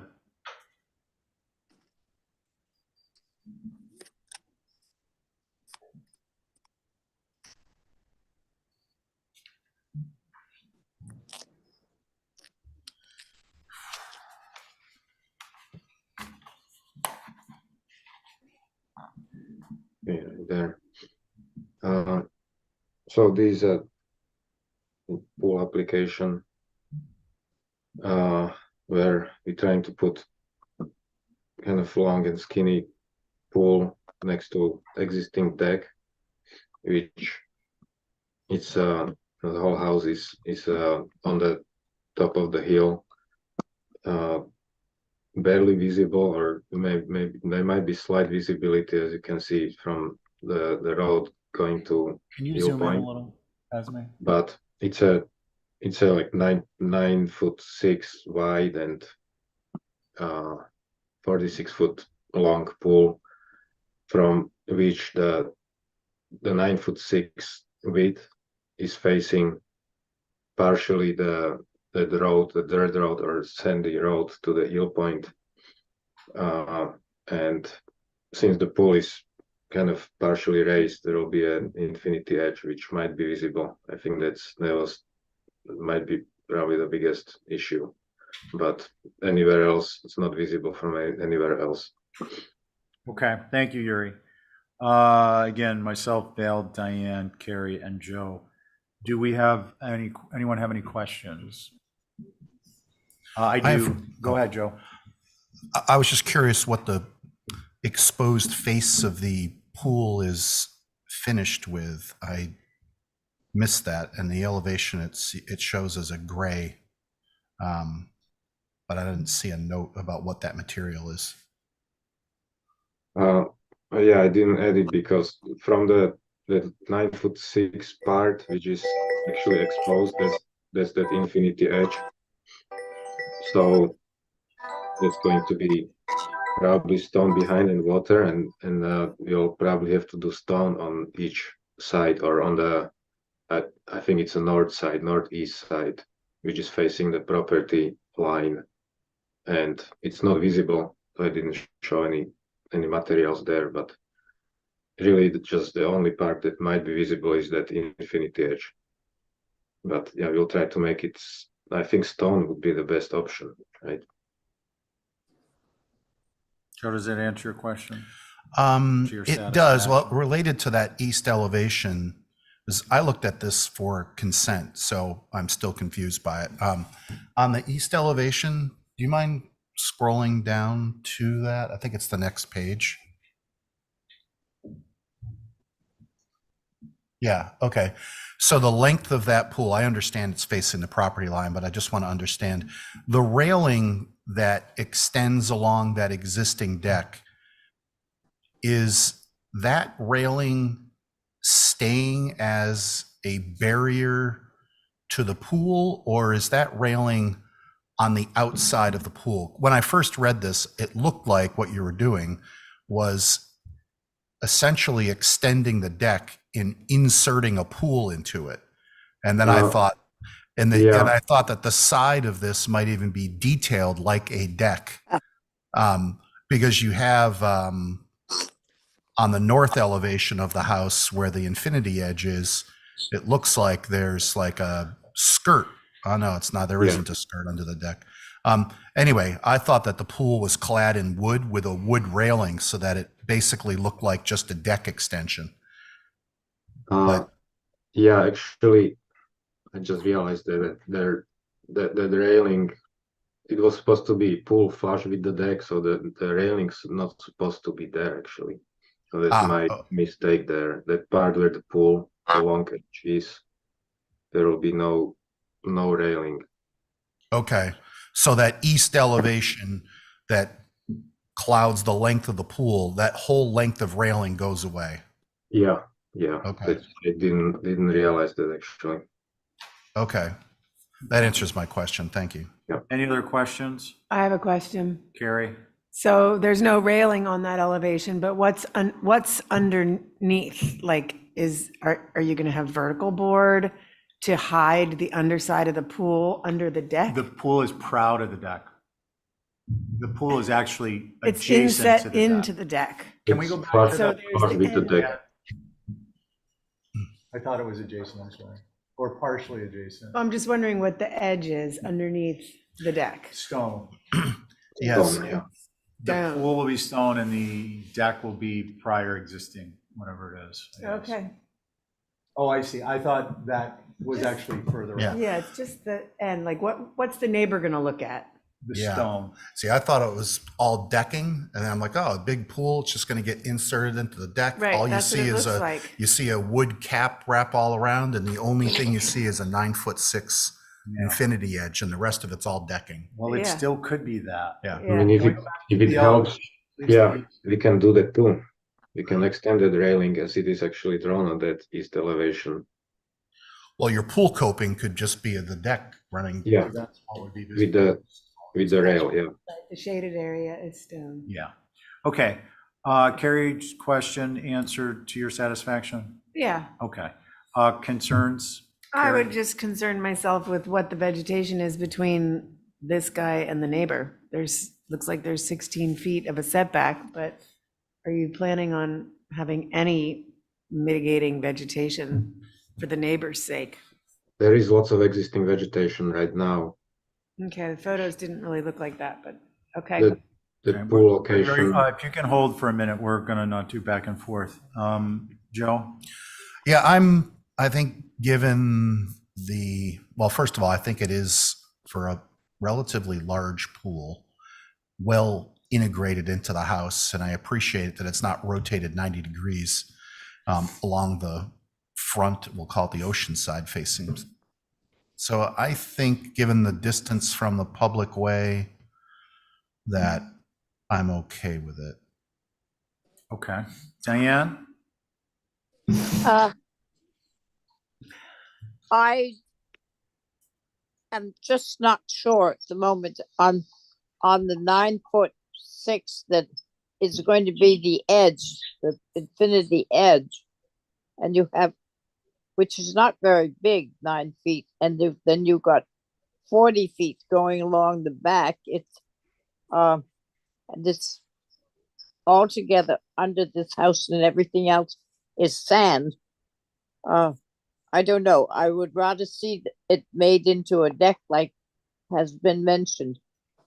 But I think it's, I'd like to see again some drawings of what it's going to be, if it's going to be stone, just so we have some idea of what's there. Okay. Thank you, Val. I'm just going to sit off this. Okay, Connie? If you're prepared. Yeah, I don't really have anything else to add. Okay. That hasn't been said. Thank you. And I would, I'd prefer to see that integrated into the deck with respect to the character and setting, but can we go back to the site plan? Thank you. And the big site plan? Yeah. Yeah, I don't, there's not going to be visibility there. So due to It would lack be of more visibility, subtle I guess I'm without not the stone. I'm not concerned. I'm sorry, Carrie, what? It would be more subtle without the stone if it just had vertical skirt board underneath the deck. Yeah, I think And you'll, have the trim board and, Yeah. well, it's just, you could make that thing out of concrete and then put furring strips on it and then Yeah. clad it with wooden board It'll Yeah. look like and deck. save your client $50,000 worth of stonework that they're not going to look at that anyway. nobody's gonna look at. Yeah, I mean, I love stonework, but yeah, I would, It's not- Yuri, are you amenable to modifying this? Yeah, Okay. sure. Yeah, I mean, we can. It was a good idea to use just wood. Yeah, vertical boards. Sure. Okay. Yeah. You may not have had a choice. I just thought I'd be courteous and Yeah, ask. I would motion to approve the pool's size and location as submitted, and that the exposed structure of the pool is clad in natural to weather wood to match the details of the deck. And that's your Exhibit A, Joe? Yeah. Yeah, I'll do a perspective. No perspectives necessary. On your motion, Joe. Aye. Connie? Aye. Diane? Aye. And Carrie? Aye. And I'm an aye. Carries unanimously. Isn't it nice we've saved somebody some money? Yeah, look at A that. whole Right? lot of money. Yeah, very nice. Okay, we're going to move to 10 Silver Street. Okay, that's still. Bill, are you on this one? I'm gonna sit off. Okay. If that's okay with you No, guys. it's fine. So it'll be myself, Diane, Carrie, Connie, and Joe. And that will be for the next, the 3, including this one. Yeah. Nice, okay. And Yuri, Yes. once you see the site plan, why don't you tell us what you got going on? We're starting with new main house dwelling. New main house. Yeah. So it's a new house and trying to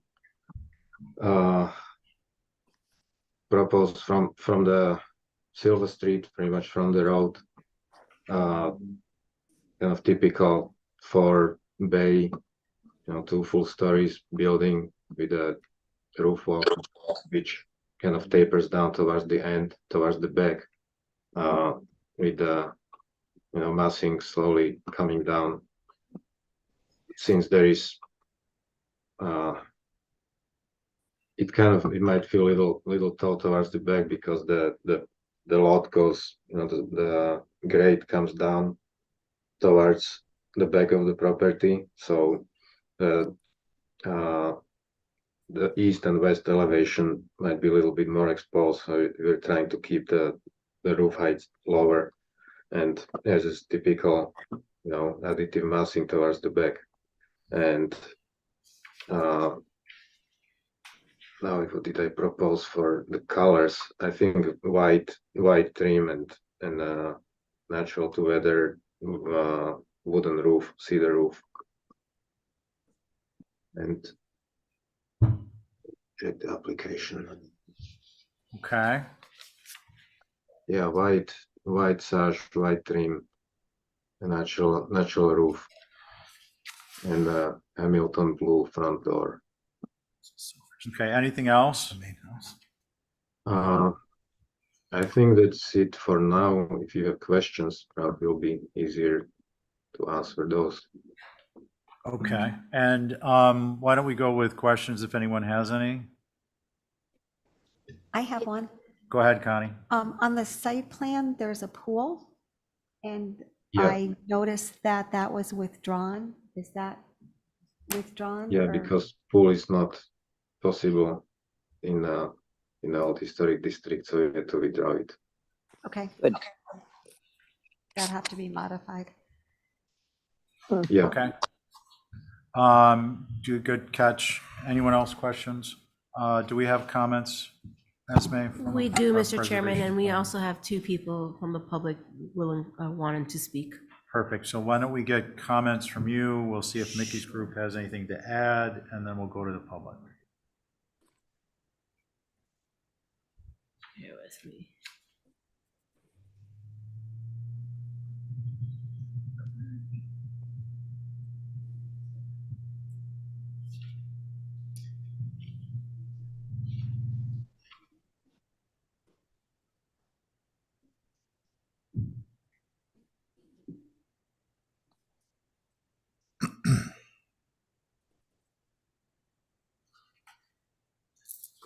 Holly's comments are, while This is a 4-bay infill, typical Nantucket, is an appropriate structure to infill within the OHD. Specifically the fish lots. This area of the neighborhood has more 3-bay, 1.5-story structures adjacent, like the Richard North House at 44 Pine Street, or the Samuel Smith House at Silver Street. The scale shown should be dropped considerably along with the formality. A simple 3-bay would be more in keeping with this structure or in this area or the fish lots. So it's 3 added fill plus 9 feet ceiling heights. That's what she has for her comments for this, Mr. Chairman. Okay, thank you, Esme. Mickey? Yes, so there's a few concerns. I mean, some of them are to do with the architecture, but to begin with, the siding is our biggest concern with this house proposal. He's proposed to put the parking on the street side and the house behind the parking. Typically in the OHD, you never put parking in front of the house. Parking is always to the side or the rear. So that's a big concern. This area is pretty consistent with that too. Also, he's not showing any change in grade proposed for the siding along the side of the house. And the lot slopes pretty considerably from the street down toward the back. I actually think you really should view this site before you get too deeply into it, because it could be a challenging site for that reason, because it slopes so much right off the edge of the street. So if the parking were right on the front, the parking would be elevated practically above the floor level of the house as the house sits down below it. So I think that's certainly a concern. Architecturally, the houses on Silver Street are generally more informal, so the front door surround should be scaled down, toned down a bit to be more simpler. It's typical for all the windows in the main mass to be the same size. There's the variation in these second floor, first floor, and then the sides, so they should all be the same size as the first floor windows. The roof should drop down onto the window head casings on all the second floor windows to eliminate the shingle course above them. The second floor balcony projects well past the edge of the main mass to the east side, and it'll be very visible from the road. That's not appropriate at all.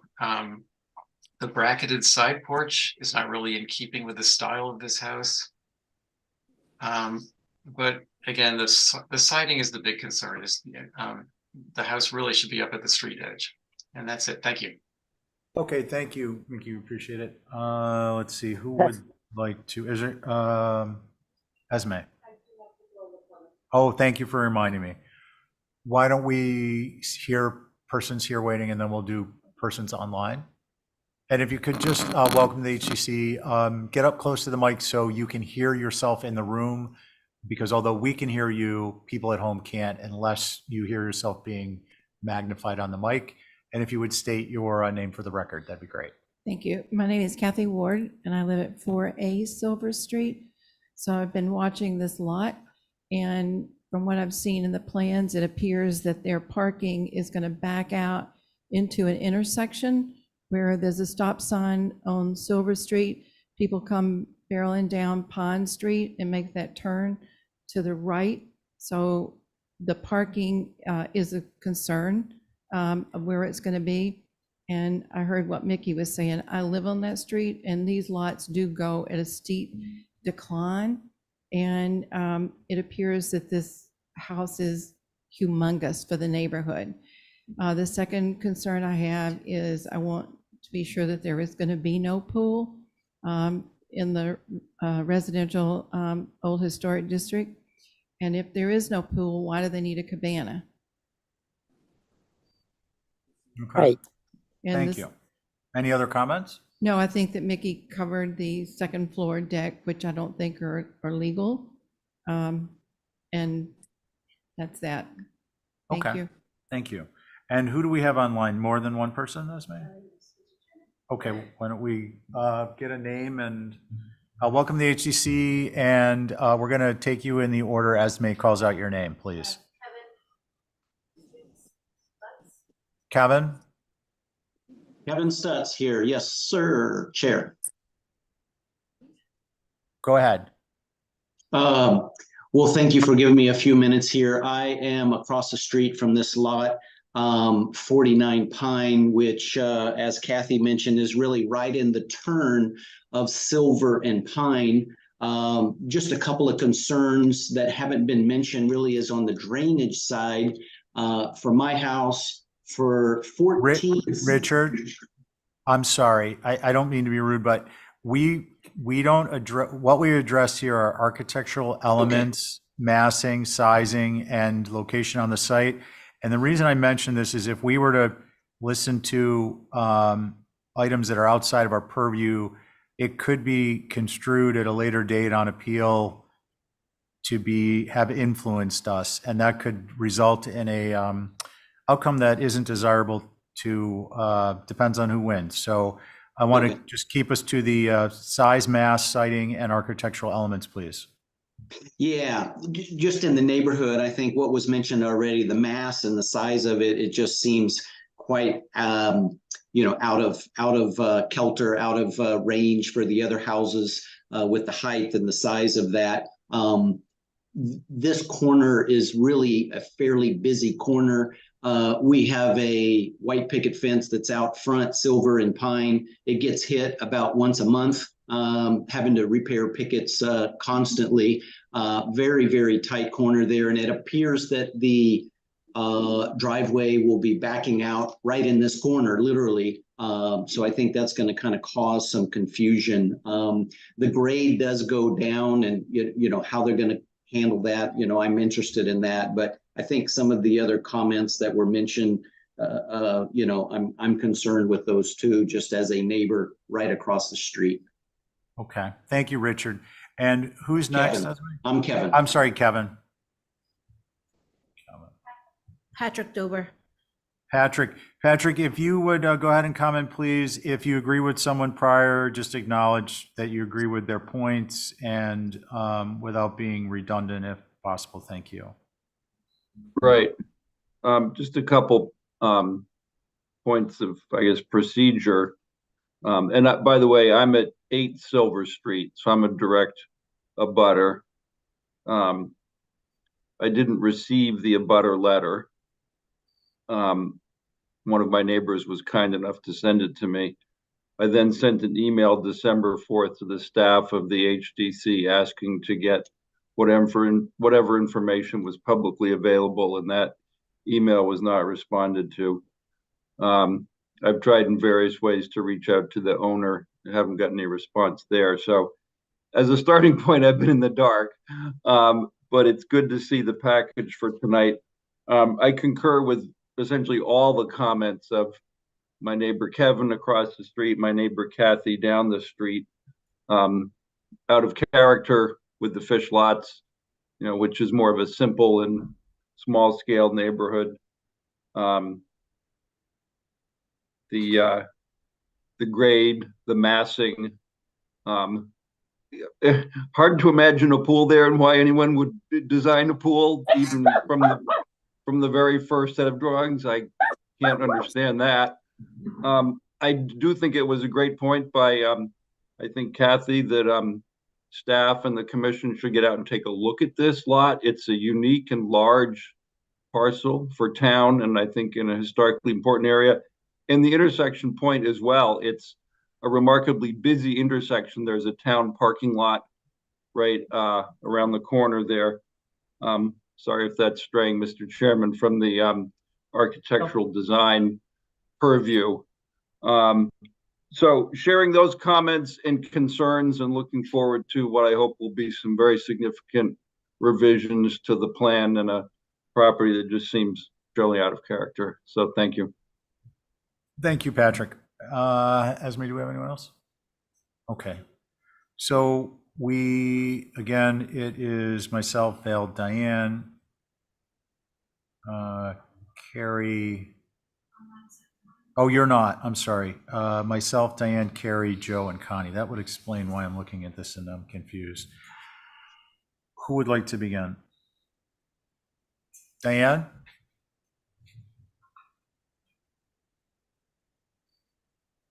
The question starting, the house is too big for Silver Street. Silver Street is a very informal house that goes down to that town parking lot. The little teeny weeny house next to it. They are simple houses. This is a very large and very formal and unforgiving house. And it's the sides of it and it are too long.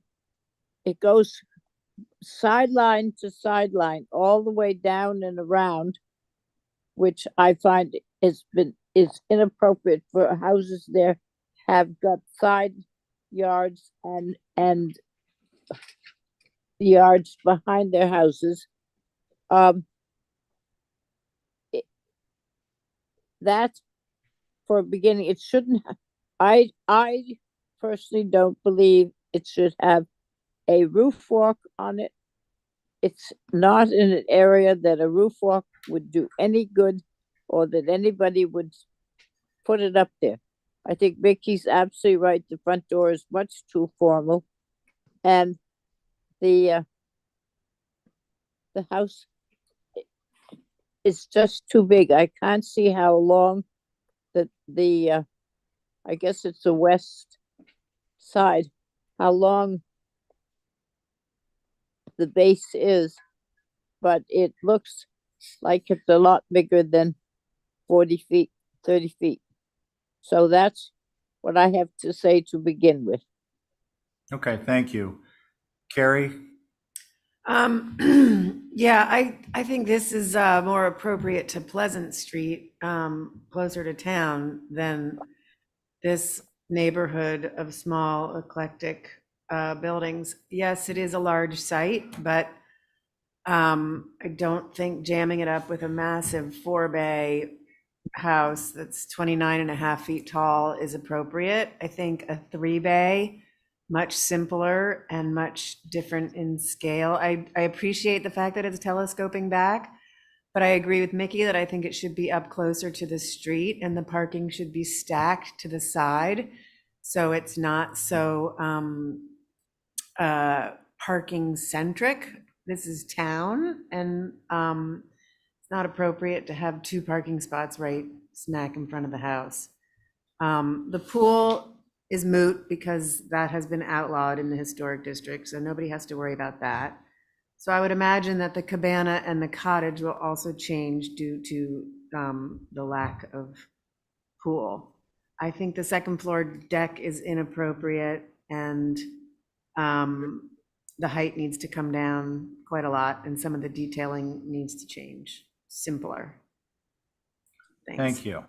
Joe? Yeah, when you look at the house, I think, well, this house feels appropriate, but it really does boil down to the context. You do have all the additive massing elements and telescoping and so forth. But I think the lot is working against you. I took a glance at the floor plan, and this does relate to my comments relative to massing and grading. I think the house, which is essentially 3 pieces, should step incrementally down the hill. And I think, Uri, if you take a look at your floor plan, there's some logical places without even changing your plan where you could step down on the interior, both on the first floor and the second floor, and get the house to follow the topography. And I think if you look at the 3-bay versus the 4-bay and slide it up towards the street, not only are you going to resolve the parking issue and the house being lower than the parking, but you're going to give your clients a much larger yard. And, when I looked at this, when it first came through, it just seemed like you were doing a lot on the property. And I think by addressing some of our comments, you might even double the size of your client's backyard. So I think working with the topography would be really beneficial, and having the massing step down the hill. Those are my comments. Thank you, Joe. Connie? Yeah, I don't have anything else to add. I agree that the house is too large. I'm against the roof block, the second floor balcony. I think, I think it needs some major rework, revisions. Thank you. Thank you. Let's see. I agree with Connie, and to put a finer point on it, scaled down version of at least 40% of the overall volume. I'd like to see a topo, and I agree on the concept strongly of the stepped floor plan. Can we get a motion? Can I make a motion to hold for revisions? Substantial revisions? Yes. You may. Well, I just did then. Excellent. On your motion? Aye. Joe? Aye. Connie? Aye. Carrie? Aye. And I'm an aye. Yuri, how would you like to handle the other two structures, given the discussion? It would seem that tracking is in order. I know we're not doing the pool, but we still would like to do a cottage. So maybe at least discuss that to see what you think. Okay, we'll dive into it, and we'll dive into it and see if people want to pursue it or not. Yeah. Why don't we tee that up, please?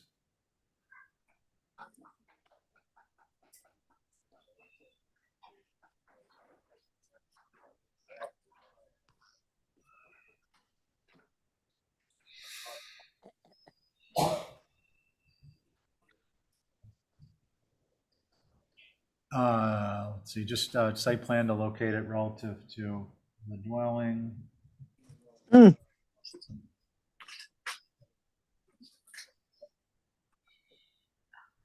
So yeah, this is how big is that?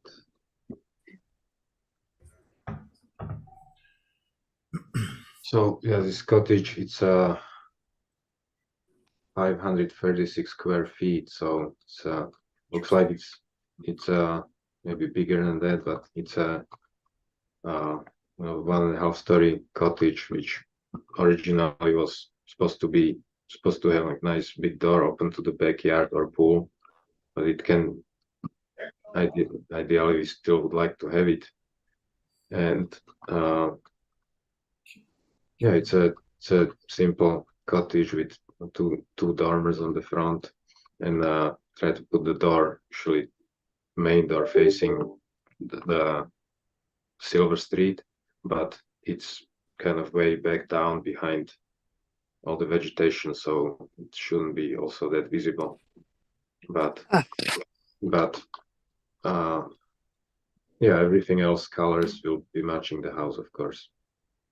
Okay, thank you, Yuri. You guys, before we go any further on this, I just want to get a sense of the commissioners. Do we feel it's appropriate to move forward discussing this one at this point, taking neighbor testimony and so on and so forth? Or do we want to wait until we see what modifications happen with the main dwelling? I don't have a preference either way, but it seems worthwhile. I think we should wait until we see what the other's going to leave for room. Okay. I'm just going to pull the membership. Okay, Yeah. thanks, Dan. Carrie? I was thinking it might be helpful for him to hear our commentary. So if he's going to work on the house, he could work on this as well. Okay. In my opinion, this is way too busy. That west elevation is. Well, wait, before you get into that, because we've sorry. got a whole, Because this is the thing. Sorry, you want Yeah. to see who wants to, okay. We're going to have Holly comments, Mickey comments. Yep. Public comments, Sorry. and then discussion. And then my concern is that all that's going to happen again if there's a change in this relative to the main house. And there should be changes to this. Yes, and you may, and my concern is with respect to the main house changes and perhaps site space opening and so on and so forth. So not to create a point of debate, but just to get your input on, do any of you feel, and if so, how many, that it might be better to wait? And if not, then we'll proceed with the process. So just want to get I want to get a temperature on that. Sorry. Joe? I think it makes sense to comment on it. how do I put this? They're really going to be evaluated in the worst case scenario for the applicant, in my opinion, because we're looking at it with the house back on the lot in close proximity to this structure and with a cabana and with a pool, none of which, well, partially that's all going to be removed. Setting all that stuff aside, looking at the cottage itself, I won't get into the specifics, but I don't see the location of this structure changing. So from that perspective, I think there's merit to weigh in on it, and there's neighbors here to speak on it, presumably. So I think it's fine to talk about. Thanks. Connie? Yeah, I agree. We should comment. Okay, so let's open this up, and if we go back to the site plan, and Yuri, you, Okay. forgive me, did you already tell us what you were doing? I thought so. Yeah. Do we have questions on the application? Membership? Okay, why don't we hear Holly's comments, Esme, please? Holly's comments are, the sitting of this cottage is odd. Sides of this cottage, it's slightly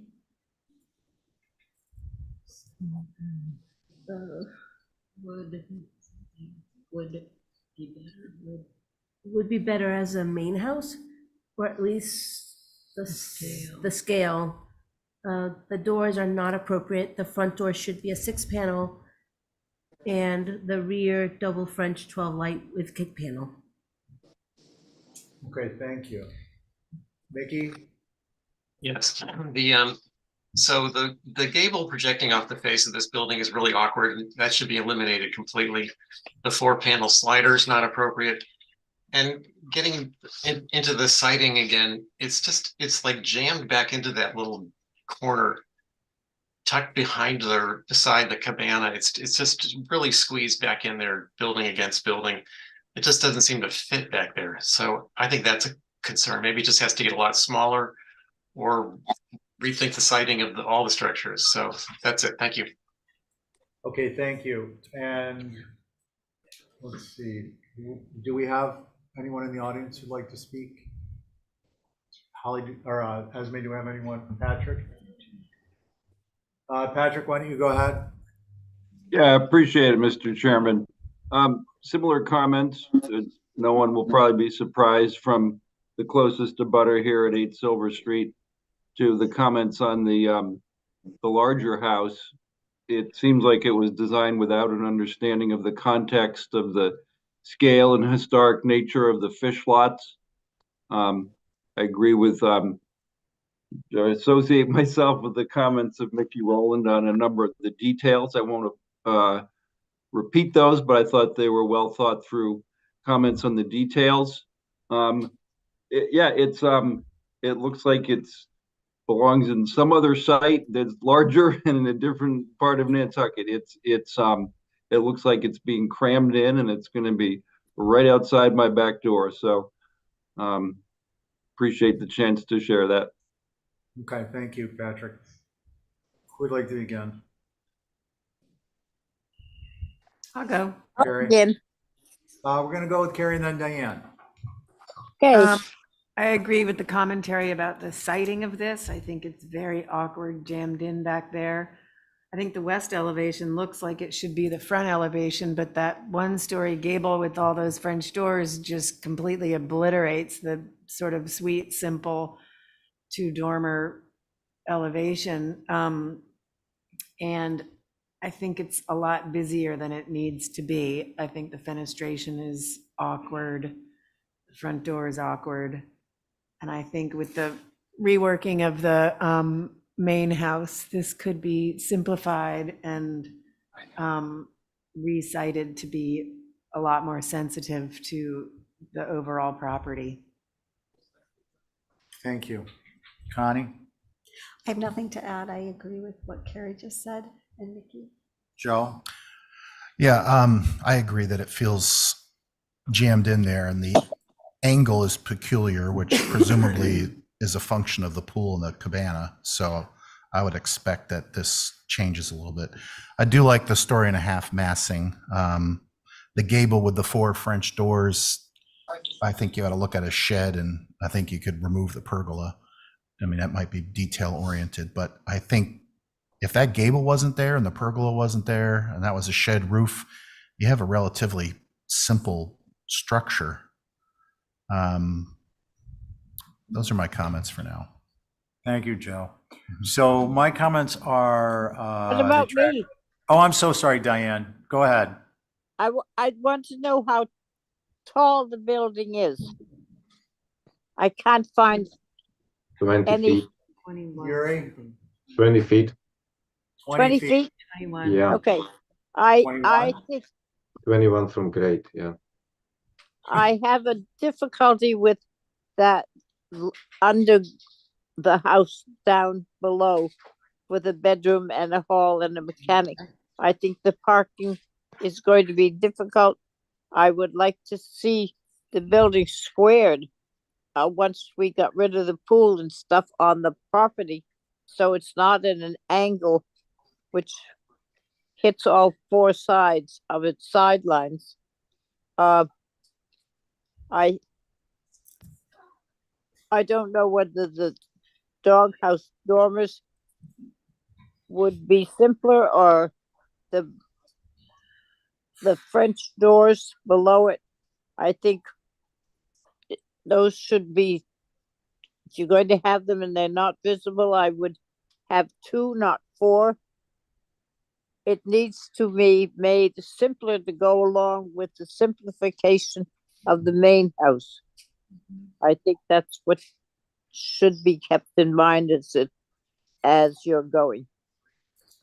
Thank you. Okay, thank you, Diane. Can we go back to the site plan, please?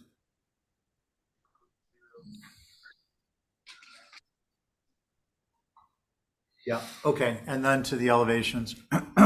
So my thoughts on this are it's inappropriate with respect to orientation on the lot in terms of angular positioning. I believe it's oversized, and with respect to height, if anything, I would be looking for this on a mud sill as opposed to 3 or more steps above grade. And I note that your 2 elevations don't seem to match up with the other 2, and it could be drafting, but your stair entryways and your floor heights don't seem to coincide. Maybe a drafting thing, maybe not, but the bigger issues are scale and orientation. So what would you like to do, folks? Well, I would recommend holding it for revisions, number 1. Okay, that sounds like a good idea. On your motion? Can I ask Diane a question? When we reviewed the main house, was a view part of the motion? Was there? Okay. All right. Diane, on your motion? Aye. Joe? Aye. Connie? Aye. Carrie? Aye. And I'm an aye, carries unanimously. Do we want to do the cabana? No. I think that's under question. Guys? Yuri, is the cabana, do you intend that the cabana is going to remain largely intact as proposed? We're just trying to save what was there, the existing shed, and just rework it. But we can track it. Yeah, for after I do all these changes to main house and cottage. Okay, great. So let's put that on track. Thank you, Yuri. You guys. I'll make a. Oh, you want to make a motion to track? Diane? I don't know if we need to do that, but maybe we do.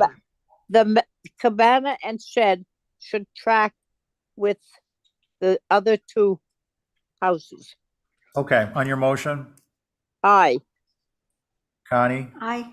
Joe? Aye. Carrie? Aye. And I'm an aye. Okay, before we move on to 34 Eastern Street, we're going into old business 12.5. We've got some housekeeping to do. Number 1 is with respect to consent. Earlier in the evening, we had number 18, 21A Daffodil Lane, rooftop solar array, and that was advanced on consent with the understanding that it was a roof replacement, which was consistent with the packet information. What we need to do is have a motion from someone.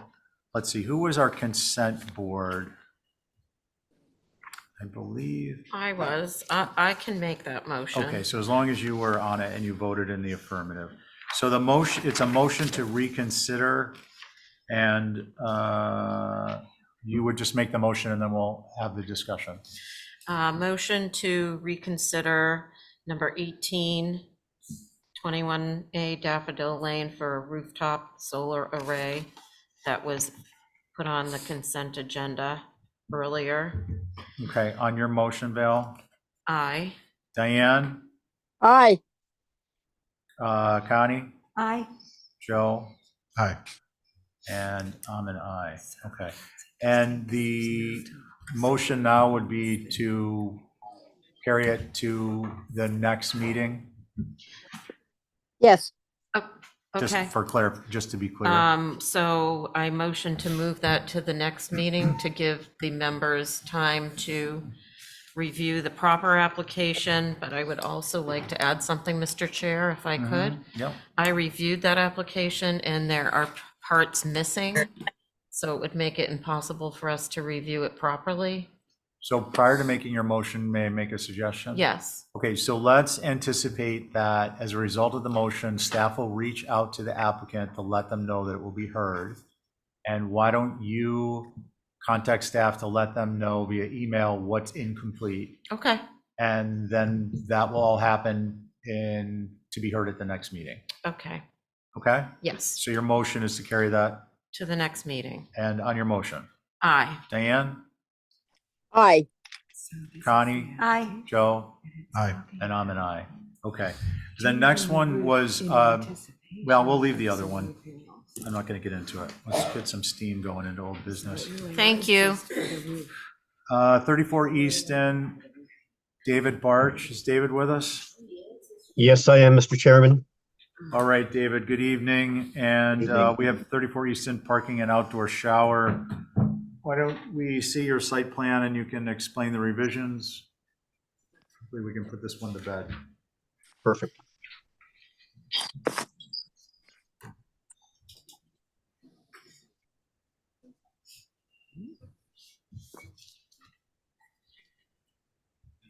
Joe, are you going to look at those chocolates all night or pass them around? I was using them as a stand for my iPad. I didn't put them here. No. Oh, Was it I Joe? want Filling time. I haven't touched them. happy to You have haven't one. touched them? I haven't. No, he hasn't. These are yummy. It might look like it, but I haven't. If anyone wants any, they'll be at the end of the table. All right, David. All right, I hope you have other plans than these. Esmeralda was good enough to include this in the package, which is a reworking of the apron and sidewalk. The change is the modified soldier course for the apron is only in the ramp between the 2-foot radii. And then the running bond sidewalk runs straight across, as is typical in many conditions in this part of Easton Street, based on the photographs that I've included. 1 second, David. Sorry, we lost screen here. Okay.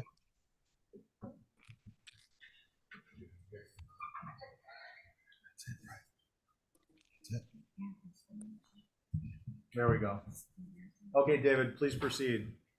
Okay, so back onto the main site here, the areas of concern were the amount of paving and the atypical driveway surface material. So we've changed the driveway to shell, and that has a brick edge band around the perimeter. And we've reduced the paving down the sides of the building to show plantings. And so we think we're addressing concerns of the board. And that's it. Okay, thank you.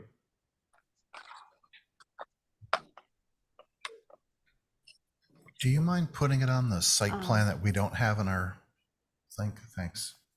Okay, thank you.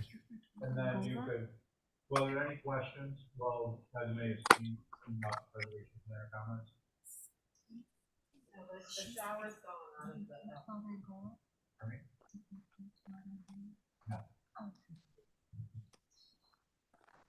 I'm sorry, Bill. Just that the shower is moved or gone, right? Shower's gone. Yeah, okay. Okay, so we'll hear the comments. Holly's comments are she appreciates the color site plan. However, there's too much imperviews of bluestone walkways. This is not in keeping with the historical charter of BP. Character building with Nantucket in mind. The changes to the new driveway, walkway material, shell driveway is more appropriate. Staff recommendation would be reduce the amount of bluestone walkways. Okay, Stephen, I can hardly hear you, but I think you called my name. So. Yes. Thank you. So the solid walkways of square cut bluestone pavers surrounding the building are not in keeping with the Brand Point area. These will be visible through the privet hedge in the off season. Irregular, natural colored stepping stones would be much more appropriate. Also on the site plan, I noticed there's a reference to a glass fence down by the harbor side. That's not detailed. We don't know what it is, and it's probably not appropriate down there anyway. So that's it. Thank you. Okay, thank you. So guys, let's see. To establish the board is myself, Diane, Val, Connie, and Joe. And who would like to begin? Well, I'll go Go ahead, Diane. because I believe what Mickey said is very true. That walkway going around there is much too formal, and I think that glass, whatever it is, has been brought up before, but I believe that it is really not what we would want down there, nor does it work. So I appreciate the driveway going to stone and that sort of stuff, but the surrounding walkways around the building are not appropriate with Easton Street. Thank you. Okay, thank you, Diane. And who would like to go next? Joe? Sure. I agree with what's been said I agree with what's been said. I don't have anything else to add. Okay, thank you. Connie? I don't have anything else to add either. Thank you. Val? I'm trying to ascertain the glasses. No. David, can you give us some clarification on the glass location? Yeah, that's part of the survey. That glass is pre-existing and is not part of my application. We discussed that at a prior meeting. Thank you. Val, does that answer your question satisfactorily? Yeah. That's good news. And what would you like to say? You talking to me? I Val. appreciate the changes Okay. in the front with the brick and the driveway material. And I agree about a little less formal on the bluestone. Okay. And I agree with everyone else who's been agreeing with what's been said. I think we kind of need to move this to a head. We've heard this 3 times now, I believe. And I would like to get a motion if we can.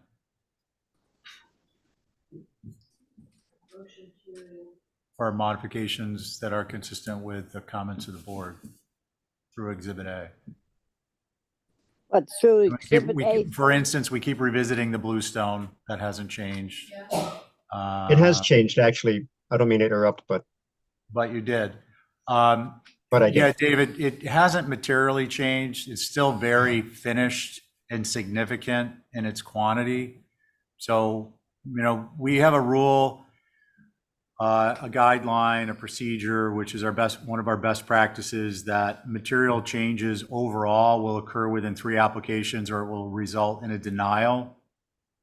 And I think that this is borderline there. And I'm not suggesting that we would put forth a denial, but we do need to move this along in fairness to ourselves, other applicants, your client. So one way or the other, I think we need to bring this to a head. Could I make a suggestion? Yeah, go ahead.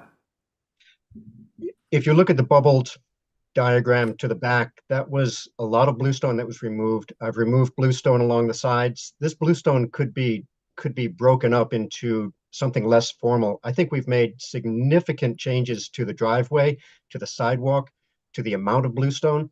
And I would say that these are all very material changes. And so what I would suggest is that either through staff or here, we make a change to the plan that says that the bluestone paving will be, say, Goshen stone or something that is more randomized. And there was a comment made that bluestone is not a flexible base. It's actually not the bluestone, it's the base beneath it that's flexible. So this does drain quite well as any other surface. So David, can we I get could a go there, then I think we could get somewhere. David, can I get a clarification from you? When you say Goshen, you're talking about down each of the sides? Yeah. Or in the rear too? It could, well, I would put it across the site if we were to put it down the sides. Okay. Is that your motion as in Exhibit A, Bill? Goshen, replace randomized, and I think that was all. I have a question. Yeah, go ahead.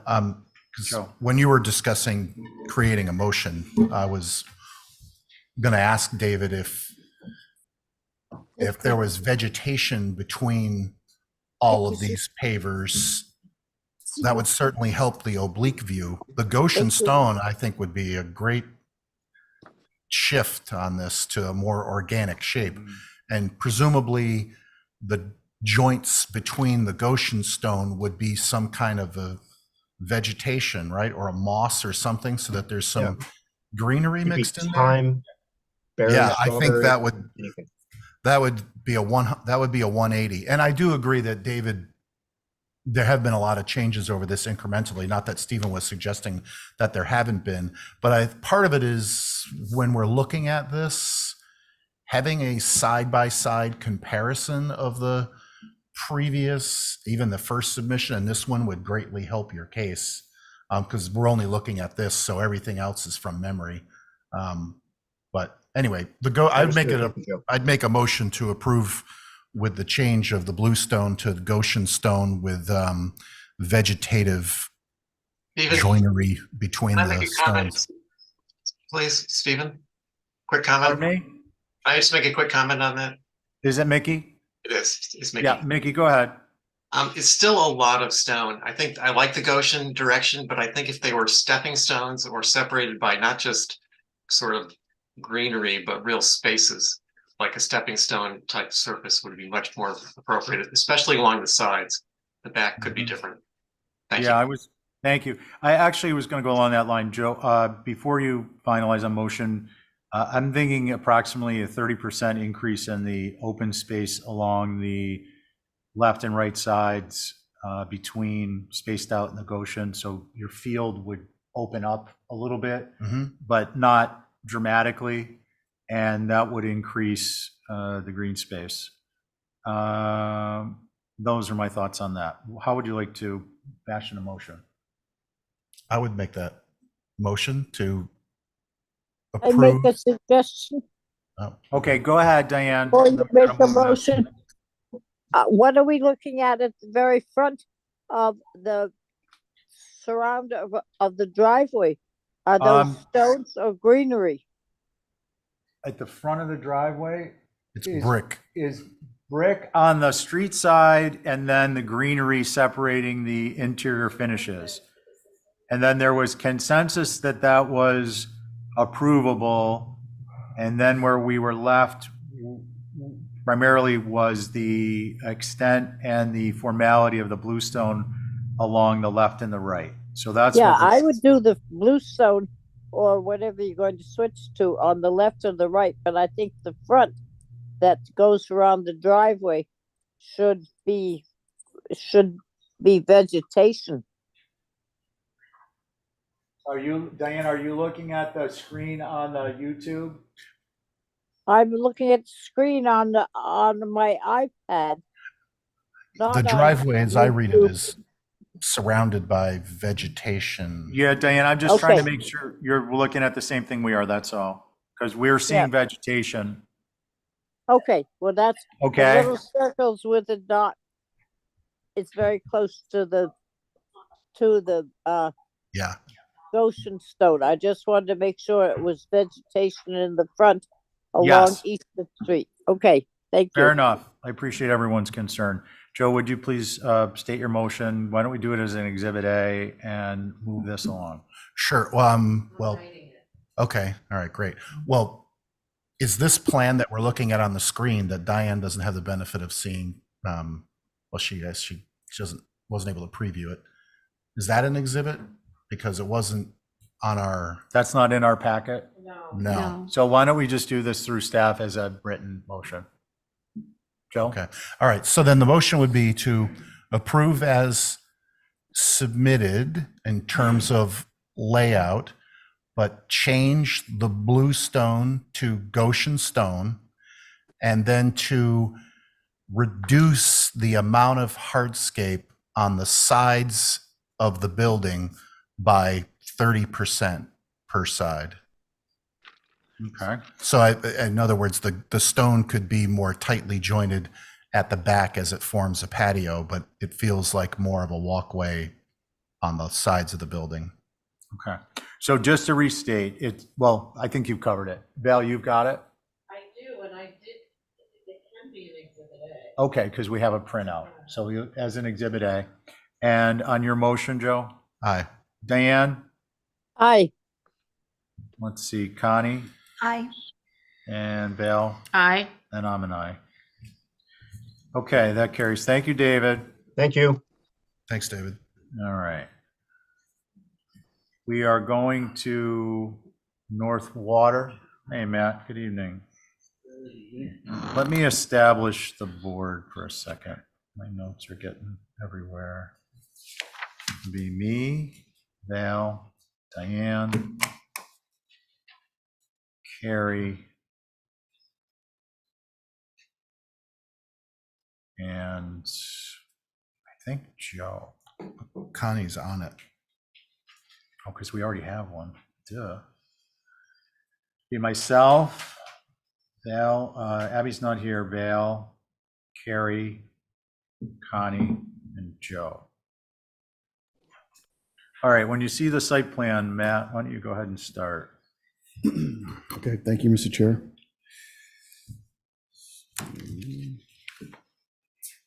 Okay, so you've seen this before. This is an application for a new dwelling. The board had asked for us to make a series of revisions, which I think we've done everything the board has requested. If we start with sheet A2.1, which is on the north elevation, which is the street facade. What is this one looking at? There we go. So starting off with the meeting rails. So we dropped the second floor plate so that the meeting rails align with the eave line. We also dropped the plate height of the dormers ever so slightly, but I think proportionally they work really well, and that was a suggestion from the board. We changed the front door to a 4-panel 3-light. I think we had a higher concentration of fenestration in the front door previously, and so we've reduced that. We also previously changed the color per the suggestion of the board. Previously, on the right side of the elevation, we had a kind of a continuous banding of windows. And I think the board collectively wanted to see the consistent window type and the shutters, so we've added that. We've omitted the friendship stairs, so the stairs just come in from one direction. I think that is it for the north elevation. Also, we included a antecedent or a precedent photo of the detail where the clapboard is just below the porch for reference on Easton Street. Moving to drawing 2 on A2.1, we've added a kick panel to the side mudroom door. It's going to be behind a balustered area, so I don't know how visible that is, but it is changed. We also removed the clapboard half wall detailing in lieu of shingles. We also dropped the second floor eave height so that it, I think Mickey had mentioned that previously we had 2 shingle courses above it, and so we've dropped that down for his suggestion. Moving to sheet A2.2, not to be repetitive, I think we've covered most of the details. We did drop the shed dormer eave so that the head casing is much closer to the frieze board. We also changed the spacing slightly of the columns to frame the chimney itself. We looked at a couple different locations for the chimney. We did remove the chimney at one point, the exterior chimney, but we felt it was fairly successful. It looked a little bit underdeveloped without it. We're still showing the outdoor fireplace, which I know that was something that I think the board collectively wasn't in favor of, and so I think we could easily omit that. I think that was just an oversight on my part. So there is a wood burning chimney on the inside of the building, but we were proposing initially to have it be an outdoor as well, which could be a nice feature. But like I said, it was something that I think the board all felt consistent about omitting. So if I could just omit that from consideration. And then finally, just some minor window changes, first floor west elevation. So I'm not repeating the other changes that we've made. So those are the extent of the revisions, Mr. Chair. I feel like we've done everything the board's asked, so look forward to the board's comments. Thank you. Thank you, Matt. Appreciate it. Let's see. Holly comments, Esme? If you can read them. Doctors. Should have been a doctor.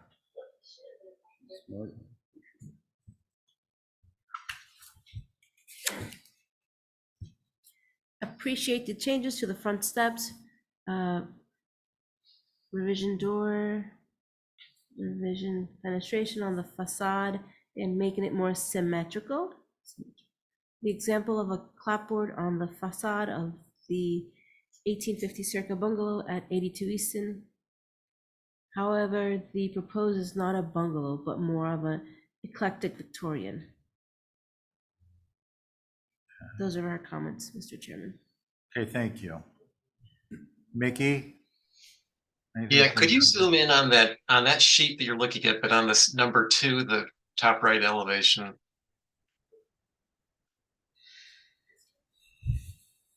Just zoom in on that one.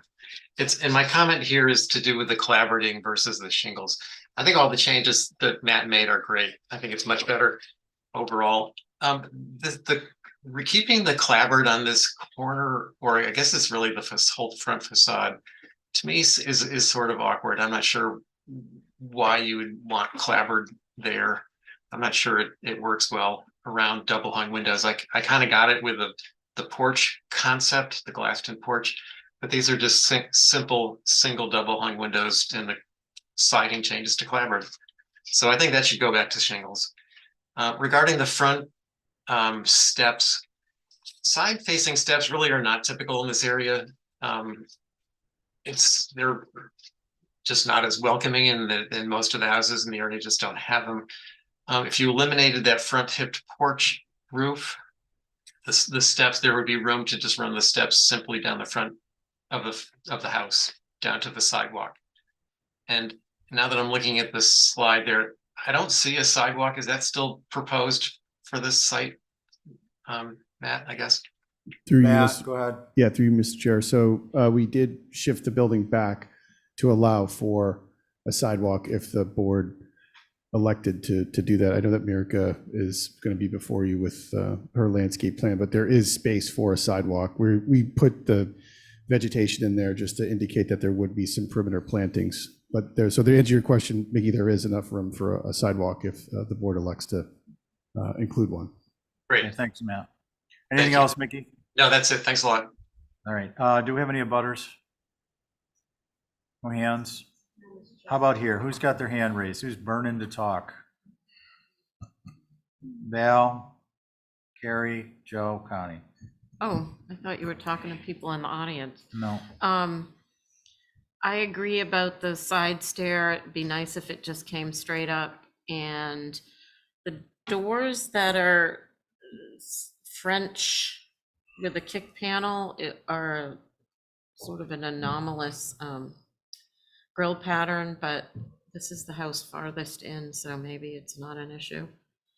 And I still have a little concern about the outdoor fireplace.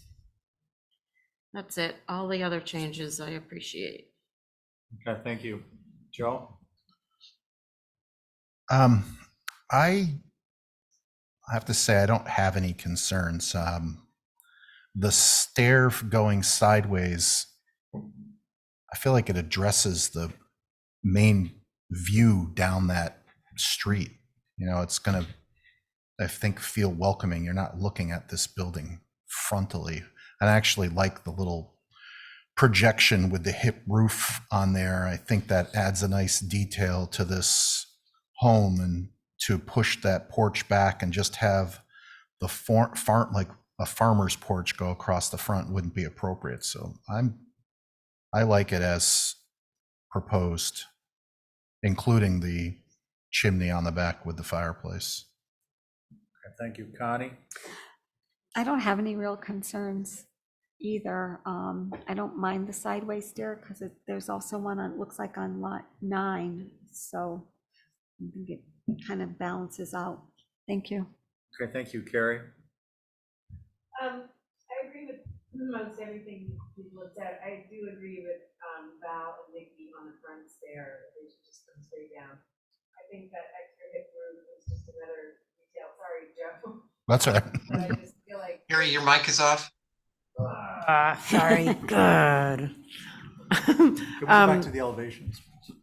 Go ahead. So I'll just repeat what I'm saying. I agree with Val and Mickey about the stair going straight down from the straight porch, that the hip roof is not necessary.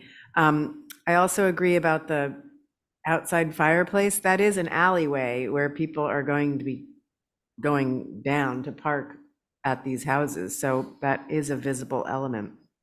The clapboard on the front, I think, is unnecessary and adds a whole other detail element that I think this house doesn't need.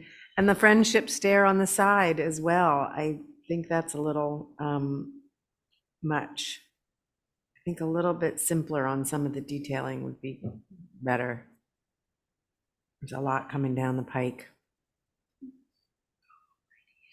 Yeah. Val, did you go? Yeah, I Okay. went first. Oh, that's right. Can we, no, yours, no, we'll go back to the next set down, please. And then,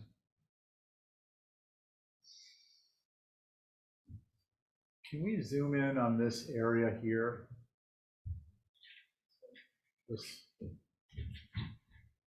This area. Oh. It's got to reload. It's amazing how bad it is on the screen. Yeah. A little bit, just one click out.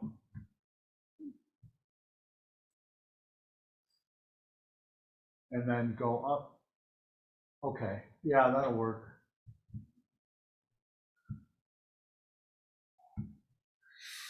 So Matt, I'm concerned about, I've got various concerns, but I think the largest one at this point is that it appears that there's a change in height of the structure at the foundation level. And what I mean by that is you have 1, 2, 3, 4, and then your fascia. And here you have 3 in your fascia. So it looks like there's, and here, 1, 2, 3 steps in your fascia, And here, 1, 2, 3, 4. So it looks as if there's been a step height increase, and I don't know if that's intentional. If I could, so we Yeah. did increase, so I believe we did not increase the overall height of the structure.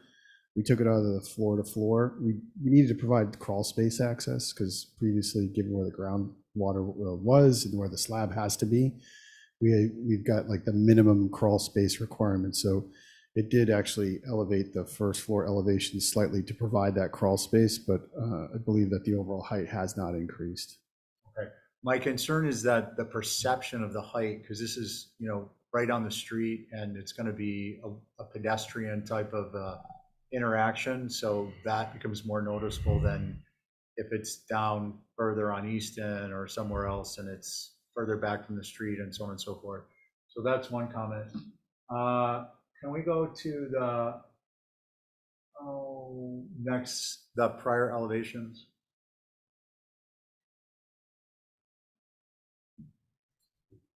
I think, other than the friendship stair on the side, I think that this could be, some of it's atypical, but it's character and it is not inappropriate. Chimney at the back, open, exposed brick is not, it's not typical, but it exists in the historic district for certain. I think the friendship stair on the side could be eliminated. I think the stair facing forward is beneficial because it creates a visual interest. On the back side, maybe not so much. And other than that, I think we definitely want to ensure that there's a sidewalk. So those are my comments. So if I could, Mr. Chair, eliminating the friendship stair on the side, I think that's fairly easy to do. As far as, so it seems like it's coming down to the front stair. Is that accurate, you think? Yeah, I think you might have votes for what you have. Yeah, because I do think that hip does add like that additional element and that layering effect. Okay. So with that, I'd love to see if there's. Yeah, I'm not suggesting we should incite a split vote, but we've had it here for a while, and I think it's either we're going to decide to move it on or seek minor revisions. So what's the preference? You could still keep that bump and just put the stairs in it.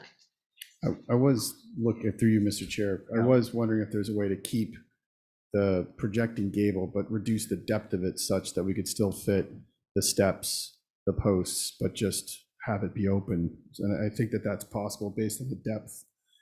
So that hip wouldn't project out 3 feet. It would probably project out, some dimension, somewhere in the range of maybe like 18 inches. I'd have to check the math on that, but I could probably make that work and still keep the hip roof element. Right. Is that porch, Matt, is that porch depth 40 inches? The porch depth. The jog is, there's no dimension. It's probably somewhere in the range of like 4 feet. Yeah, so you could incorporate the stair face forward. Yeah, so I could change the stairs to the front. All right, so would we like to maybe fashion a motion, Val? And omit the side friendship. And eliminate the friendship? I would still need steps on one side. What about the clapboard? Just not both. I'm good with the clapboard. One suggestion I did have, better not. if I could, Mr. Chair, is suggest omitting the clapboard in the bay, but just having it on the recessed porch. Yeah. Does that make sense? So just be on the recessed piece. Okay, let's see what the motion is. Sure. I believe I hear Joe whispering he's going to make a motion.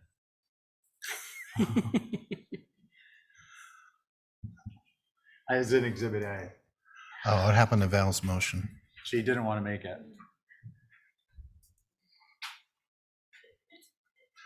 Well, I'm fine with the clapboard across the whole thing, but since there's no consensus on it, what was your suggestion? I mean, you see clapboard typically on the inside versus the projector. So that's what I was just underneath the covered porch. So the projecting bay that Mickey was focused on stays wrapped in shingle, and just under the cover of the porch is clapboard. Recess, yeah, which I think would be great. And it's set back. Yeah. Yeah. Okay. All right, then I'll make a motion. I would make a motion to approve with Exhibit A. Are you doing it, or should I? Oh, yeah, you could do it. I think you're better linguistically putting that together. Oh, I think Val was volunteered to write the text. Yeah. Oh, I thought, I'll do the exhibit A, you do your talk. I think we can struggle through the linguistics, Joe. You got it. okay. All right. Motion to approve with Exhibit A, which would be the following. The projecting first floor element that's wrapped in clapboard would become wrapped in shingle.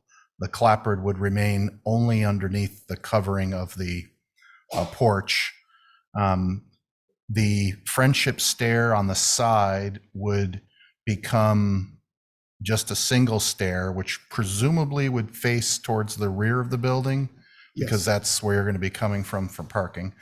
And the front stair would be a straight on stair that would occur between the posts that have the hip roof above it.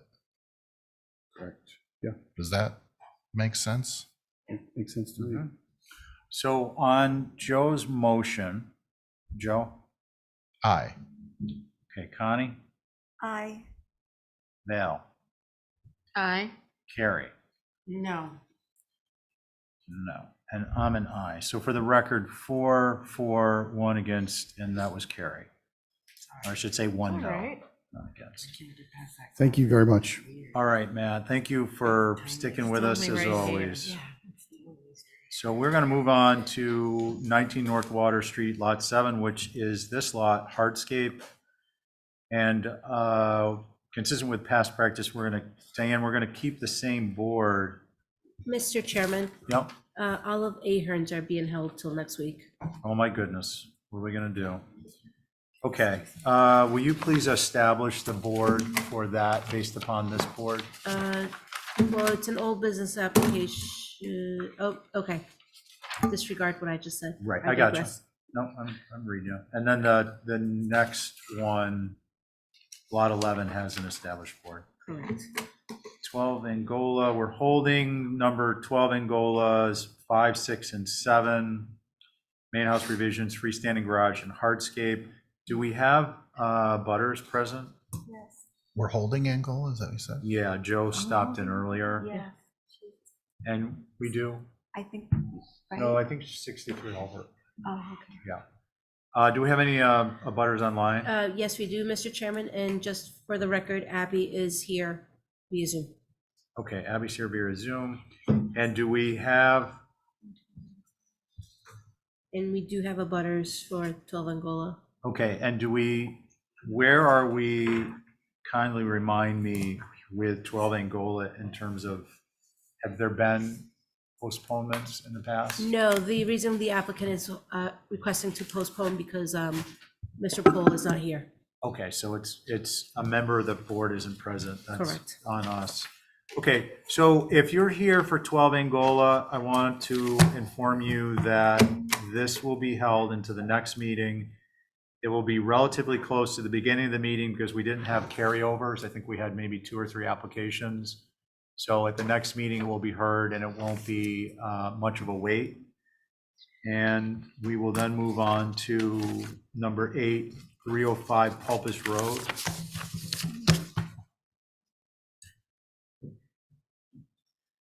Is Robbie online? Anyone from Sandcastle? No, Mr. Chairman. Oh, I'm sorry, someone has their hand raised? No, okay. 305 Pulpus Road, we don't have representation. 11 Osprey Way, Chris Hall. Are you out there? He is. All right, we're gonna tee up the site plan, Chris, and then we'll go from there, okay? If you're speaking, we cannot hear you.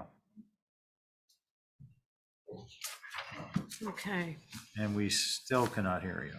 Please move it over. Oh, okay. Can you hear me now? We can. Excellent. Sorry about that. So once you see your site plan, go ahead and give us a rundown, okay?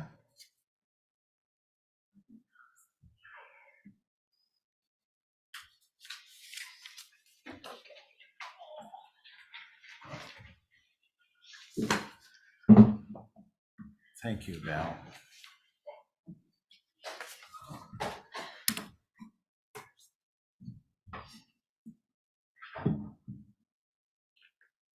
We have slow-moving downloads here, Christopher. Okay, no problem.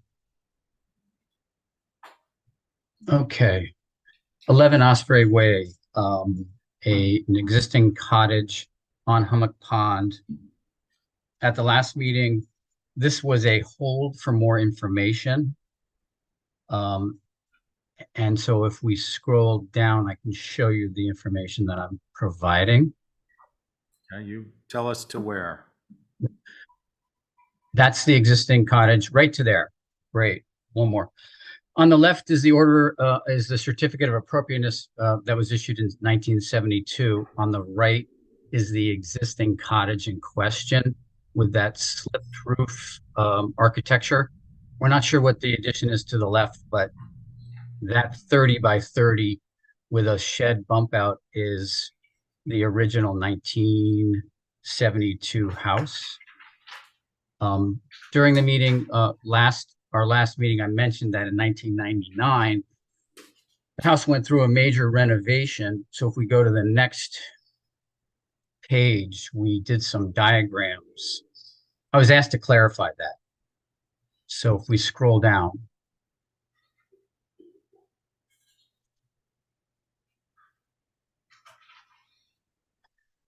the bottom right in that box, the pink with the red outline indicates the existing 1972 house you just saw. The yellow is the enveloping 1999 edition. Okay. And if we go down one more page, I've just got some elevations that also show pink existing 72, yellow 1999 edition.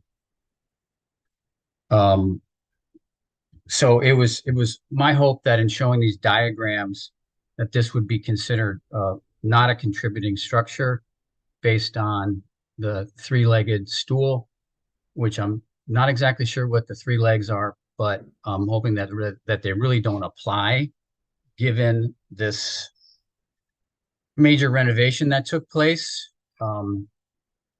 At the meeting 3 weeks ago, there was also a discussion about recycling, repurposing the house. In the original, if we go back up to the previous page, in the original house, there are some very nice existing trusses. We're going to take those trusses and reuse them in the existing cottage in the main room. Our main room isn't quite as wide as this, but we can make them work. My client liked the idea of reusing them, repurposing them. So those will be incorporated in the new design. And then lastly, at that same meeting, I was asked to show a concept of what might take its place because there was a conversation about this being a 1.5-story house. And I mentioned that my client would like a 1-story or single-story house. So if we scroll down, I have a concept elevation of a 1-story house that is representative of the scale and style of what might take this house's place.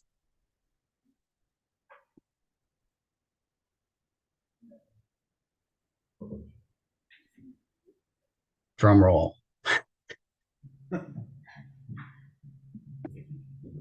Okay, thanks, Chris. Just checking on something. Yep. So that's a concept sketch. That's a concept sketch. Okay. All right. I want to do a little bit of housekeeping. Abby, are you here? Can you hear us? Can we hear you? Sorry, yes, I am here. Okay. Abby, I am on this because as recused, although I'm not recused, I believe I may have stepped away from the desk here. I have no financial interest in this. However, I think as opposed to, you are listed, Ray is not here, and you would be chairing, and your alternate would be Connie in place of Ray. So to be you, Diane, Val, Joe, and Connie. If you could pick up chair in this, it'd just be simpler, I think. Okay.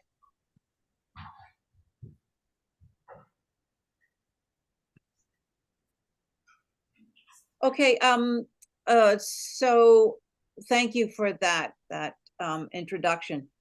I guess we don't have any historic comments. Is that, oh, Holly's not there, is that correct?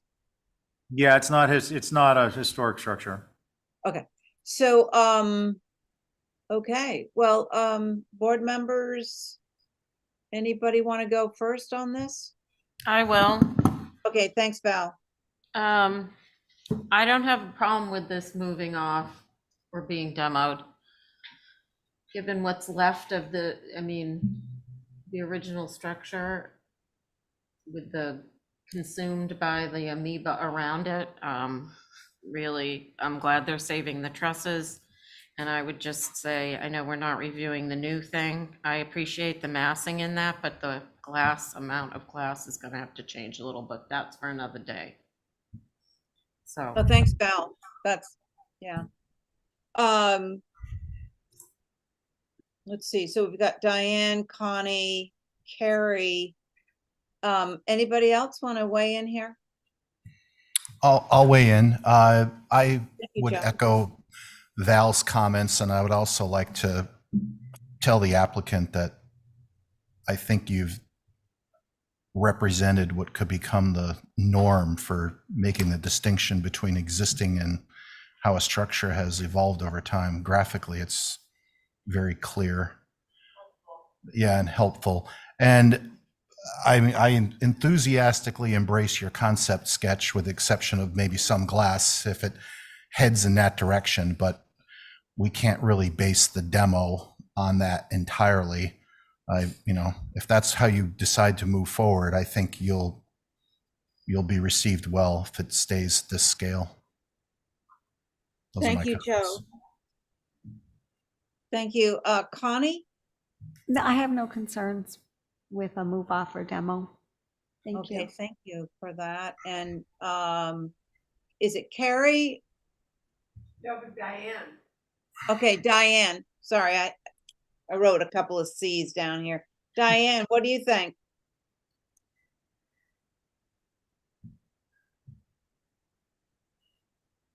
Diane Coombs. Okay, thank you. Say that I could back the moving off, particularly since they're going to use the trusses and the rest of the stuff. I will make no comment on the proposed house at this time. Okay? Okay, that's fine. Okay. That's fine. And I think it's me. I appreciate saving, these smaller structures. I appreciate that you say you're going to stick with like a 1-story.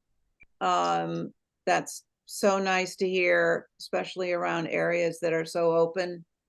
And I think the proposed, like everybody else has said, it looks like there's a lot of fenestration in the middle there.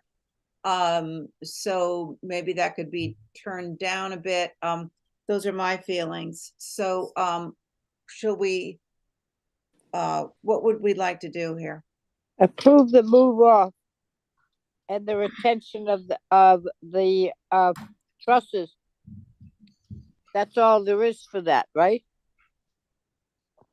Move off a demo. We're not doing the new building. So Correct. that's what I would put in as a motion.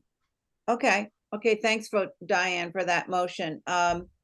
Let's go through the list. All in favor of Diane's motion to hold for the move off demo and retaining the trusses from the original building. That's Joe. The motion is for a move off demo. She said just. Yes. move on. Diane just said yes, so I'm at I. Connie, Aye. Val, Aye. and Diane on your motion, Aye. and I'm an aye. Thank you. Thank you very much. All right, Abby, you have the next two. Ray is not here. Oh, actually, I'm sorry.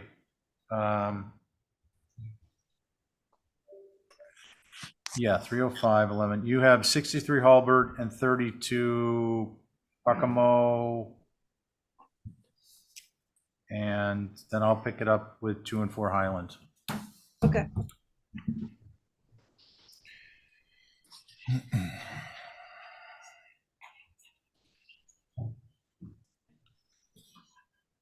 Is Matthew approaching the mic?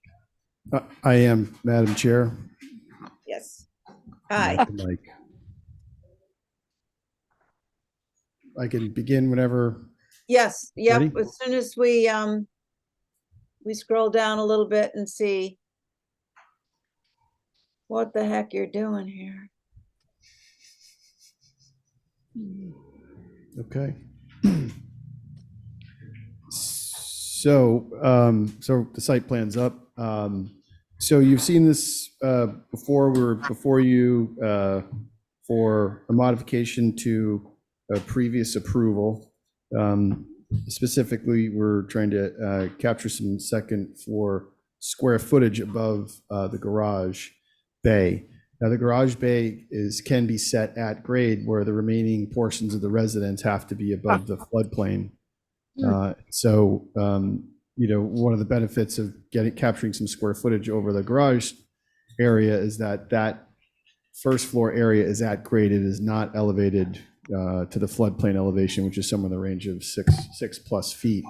So just by nature of capturing that space, it's already a lower mass, if you will.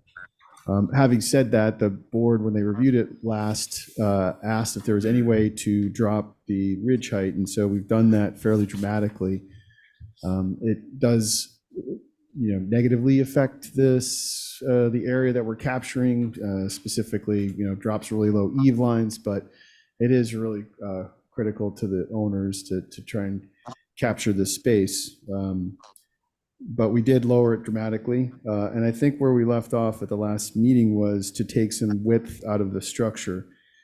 So if we looked at sheet A2.1, drawing 1, the south elevation, I think Joe had suggested to reduce the width of that structure as a whole, which we've done. So that is narrower. It's not quite as wide. 2 is we've actually narrowed the dormer. In the previous iteration, the dormer was the same width. I was identical, actually, in all detailing to the existing second floor gable dormers. And so what we've done is reduce the width of it as much as we could. And then we also adjusted the detailing. So on the existing second floor gable dormers, the eave line runs around the entire face of the dormer itself. While not trying to create a completely different detail language, we've emulated a lot of the existing dormer detail trim, but we really just removed some of the more ornate pieces. So the concept was that it has relevance and there's some threading, if you will, between those two dormers.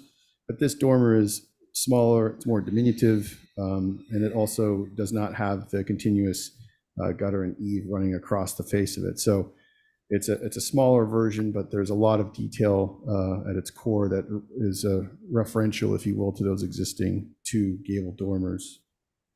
The rear dormer, again, we changed the detailing of that. And again, we've reduced the overall width of the structure.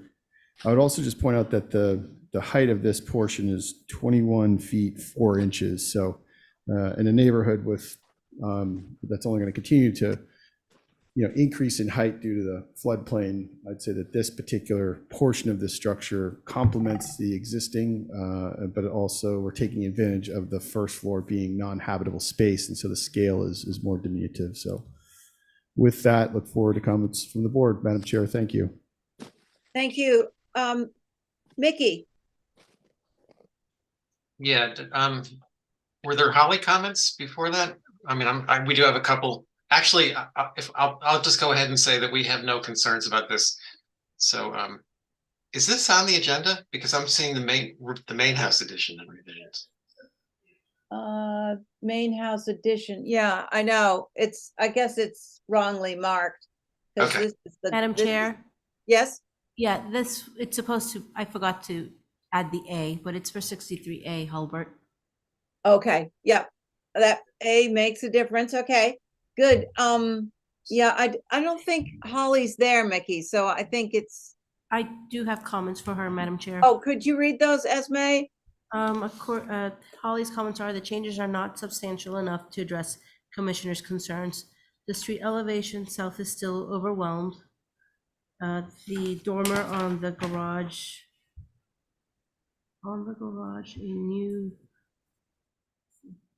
sorry, the dormer on the garage, a new feature. The dormer on the garage, a new feature. That's all I have from her. Okay, Bless. I think we get it. Okay, board members, we've got, There's somebody that wants to speak on the application, I believe, in a butter. okay. Let's see. She's here in the room. Okay. All right, could the person in the room state their name for the record, please? Yes, it's Caroline Balzer at 66 Hulbert. Yes. This is a bit frustrating because I did check today and it was the main house. It was MH that was on. And this is often marked as 6 Hulbert, which of course it isn't. So it is often very confusing, but it definitely said MH. So that was what I came prepared to talk about. This, so we've seen this a couple of times, and I recall that the commissioners, Commissioner Welsh as chair, said that any additional bedrooms should be moved over to the middle of the lot. And yet 2 times now we've seen the bedrooms again placed on this side of the lot, which is the thing that is obliterating the water vista from the public way. So if we are, and I have appreciated very much the board upholding the Brant Point area plan, but without upholding several commissioners' comments, then we're not upholding the Brant Point area plan in this way. Other commissioners made the comment that they liked the structure the way it was and that it should just be renovated. And at the end of the last meeting, 11/28, when we were talking about the structure, we were cut off. It was very late, but the board was asking the architect, would it be possible to move the garage around to the other side to make more of a center entrance into this property, which would save the water vista from the public view, which I have repeatedly made mention of. It has been repeatedly spoken to from the board, and I'm not sure why we're not, I don't know why that's not being enforced. And also, this was not the thing that was supposed to be talked about tonight. Thank you. Thank you very much. So for my benefit, could we go to the site plan so I could see this vista, this public way? I'm just need to be reminded of what the heck is going on here. Sorry, I also did send photographs in, many of them, I guess 2 months ago now, so they should be part of the record. So, Madam Chair, could I just add, seeing how you wanted to reference the Right. vista, if you will? If I could point out to the right of the site plan, there is a view easement that no structures can fall within that, and that will be open in perpetuity. So in terms of existing vistas, they are, this is one of the unique properties that actually has a deed restricted view easement. And one other thing I did want to point out, I did submit photographs last week just to show all of the new homes. I just focused on Hulbert and Easton Street, just to demonstrate that there are a number of brand new dwellings that are complete, like the scale is enormous. They're all beautiful houses. But in terms of the Brant Point plan, I don't see how a lot of those would fall into that. But we are in a unique position where we do have a lot with a deeded view easement. Okay, thank you for that clarification. Okay, so board members, or oh, that's right, Mikey did weigh in on this. So we have Val and Carrie and Connie and Joe. What do you think? Thanks, I Carrie. appreciate the fact that you reduced it by 18 inches. I think that was a good give on your part. And the dormer on that street elevation, I appreciate that you simplified that and it's not mimicking the exact scale of the original ones. And I don't think this is that huge of a problem adding this bump to the building. I think Matt is articulate in explaining that the ground cover, it's for a garage and the minimal space above it. I think if it were just a garage much lower, like in the original scheme, but with this new entry, that it would be a little bit out of scale. And I think this is proportionate to the existing building or to the building that is there. Thank you, Carrie. Val or Joe or Connie?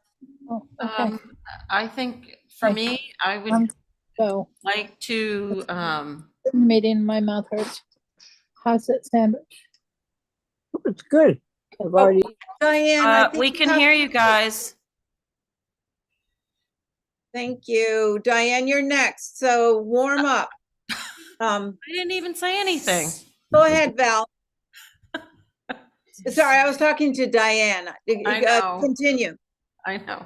I appreciate the reduction in the width, and for me, I'd like to see the little dormer go away completely, and it would be more akin to what was previously approved. Yeah. Okay, thank you, Val. Is Diane on this? Hold on. No. Just double check.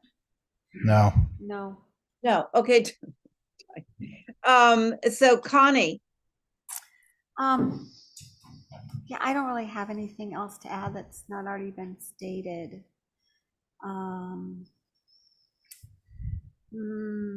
Yeah. Okay. Thanks. Go ahead, So, Joe. Well, I look at what was approved June 27th on page A2.1. And I don't think we're looking at something that's much different from that. I would argue that it's identical in footprint. And I think that, walking along the street or driving along this street, what was approved already and what we have in front of us is going to be perceived exactly the same. The height's changed. It's gone up, I think, 4 feet, and it has a dormer. And it has a door. Well, there's a garage door that was approved. Well, yeah, I'm setting aside all of the design elements, just the view corridor, supposedly, that from a public view. And I think we talked about that last time, and that's why Matt had an iteration that was wider and he brought it back. So I think we are looking at an interesting, or I should say a unique property, in that there is this view easement that's in perpetuity that really, you don't even have an option of putting anything over in that area. So I think it's a unique condition, certainly. And I think we're looking at something that is a minor change from what was already approved previously. I actually think that the evolution of the dormers in particular has been successful, in my opinion. Yes, it's a new element, but it's an interpretation of these primary gables. And now you have one that's subordinate, but still in the similar language. So I think that what I'm seeing is appropriate. Sorry, Joe, that was really well put, but, while you were talking, I wished we were looking at that front elevation. Could we be scrolling to that so we could see the front? Okay. Yeah, that page, yeah, yes, there. Yeah, the upper right-hand elevation, the street elevation is what was previously approved. I mean, now we have a front door, but there hasn't been much discussion about the front door. And we're really focused on the garage side, and I think the footprint is the same as what's been approved. So I think, So I think it's appropriate. You think it's appropriate? Okay, thank you. I knew you said a lot of very expressive things, but I couldn't tell which way you were going to end up on. So let's see. We got Val, we got Joe, we got Connie, Carrie, and Carrie went. So I think it's a pretty sensitive. I mean, if somebody wanted to hold for a little bit more reduction, but I'm not sure that's to me it would be minimal. So what is the pleasure of the board? Madam Chair, if I could just point out to that point really quickly, is if you look at the first floor plan proposed, we've got the 6'8" headroom delineated, if you will. And just as a reference point, we've literally maxed it out, I think, to the maximum reduction we could possibly do, both on the garage ceiling height and that. I just would ask that you keep that in mind if you could. Yeah. Thank you. Thanks, Matt. Thank you. So again, what is the pleasure of the board? Do we want to hold for anything, or are we okay? I'd like to make one comment just relative to the flipping of the garage around, and Yeah, go ahead, Joe. Let's just say that was on the table. I'm bringing it up because we have somebody here that talked about it. I think that would be a difficult one to approve because you're bringing cars further into the property. And I think you'd be closing down the space between the main house and the guest house. So what we have is something that is wider relative to the street, but it preserves the open space between the primary and the secondary dwelling. So I think that's why I wouldn't entertain that rotation of that space. Madam Chair, quickly to Joe's point, also. Okay, if that you would look- have to be very quick. Very quick, sorry, but if you look at the site plan, this lot is actually its own independent lot. So you'll see that there's a property line adjacent to it, and we're right off that. So we'd have to pick the structure up, move it from its current location, because remember, this is an existing structure and it's staying in its existing location. So we literally physically couldn't even move the garage to the other side because we'd be over the property line. Sorry. Yeah. I would make a motion to approve as submitted.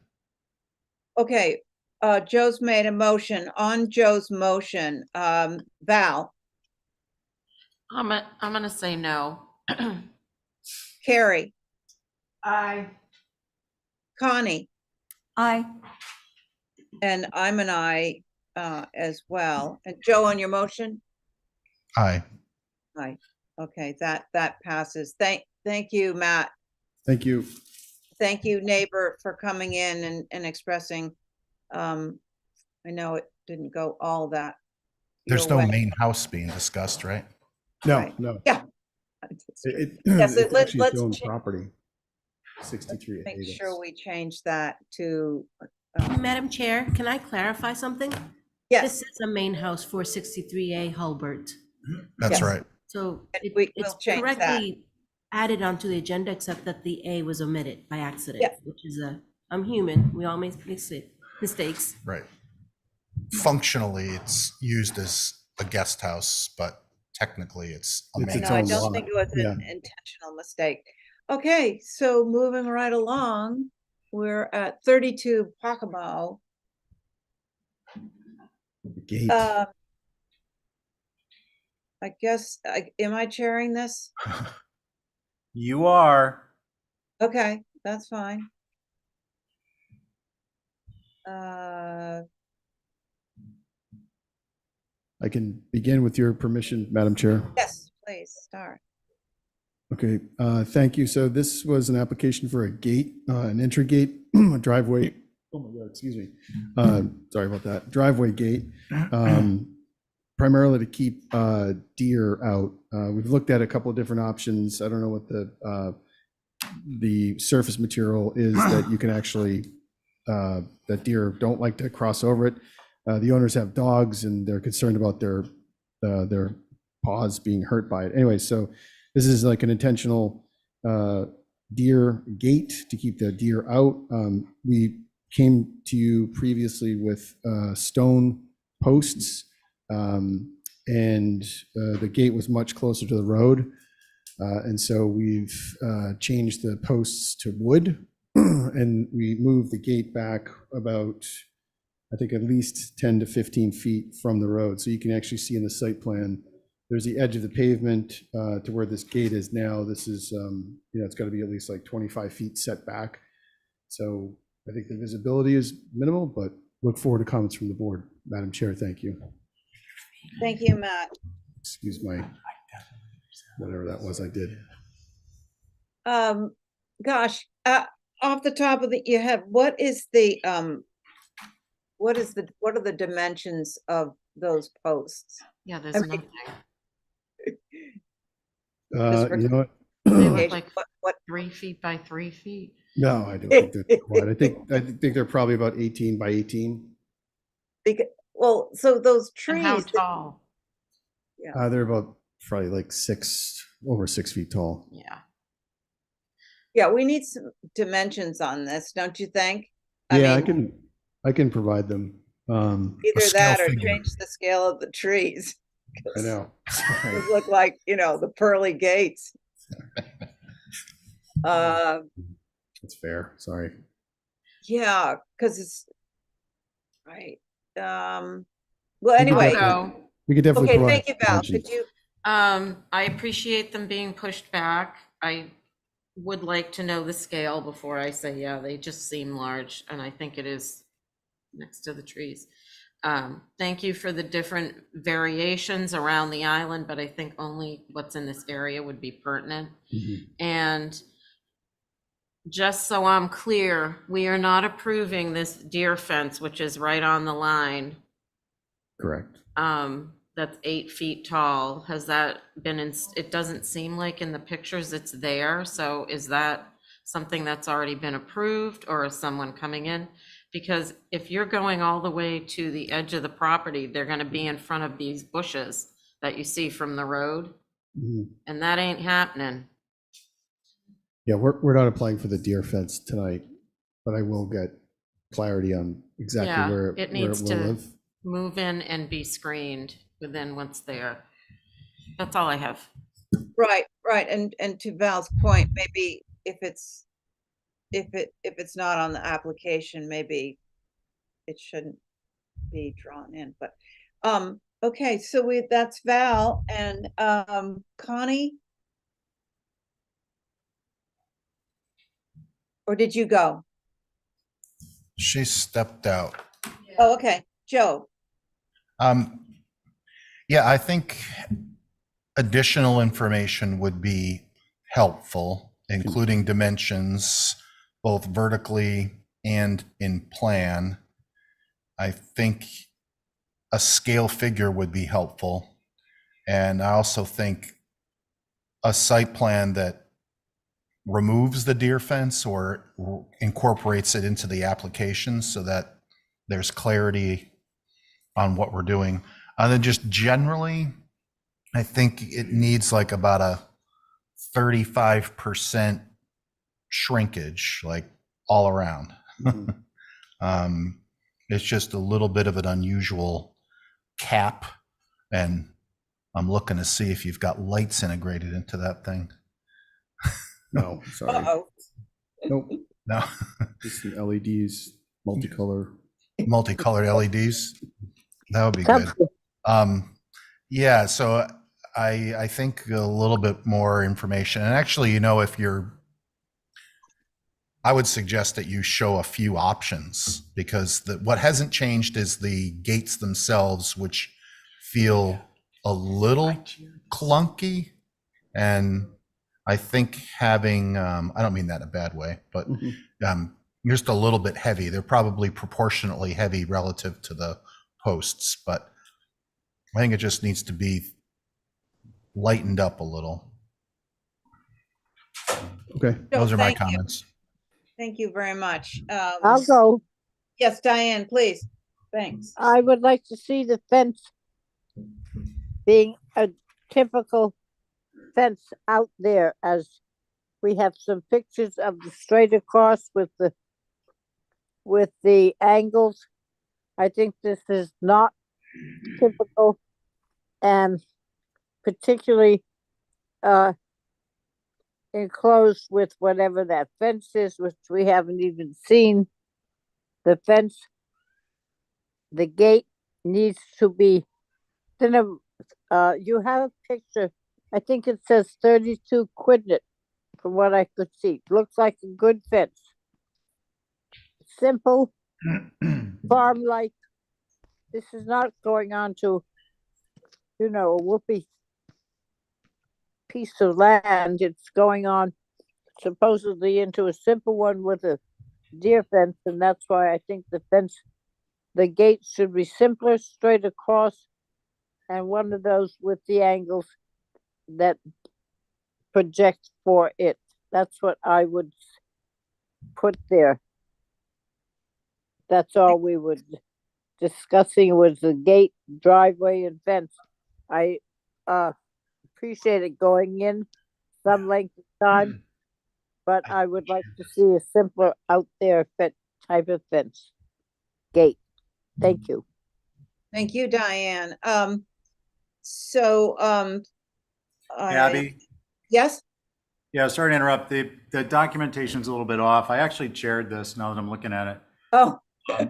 But because I'm looking at this thinking, oh, it looks like there's a duplicate. I just real quickly comment. I agree with everything that's been said. I think previewing the minutes, they would say simplify and relocate further away from the street and document whether the deer fence is included or not. And if it's included, then we weigh in on its approval. Thank you.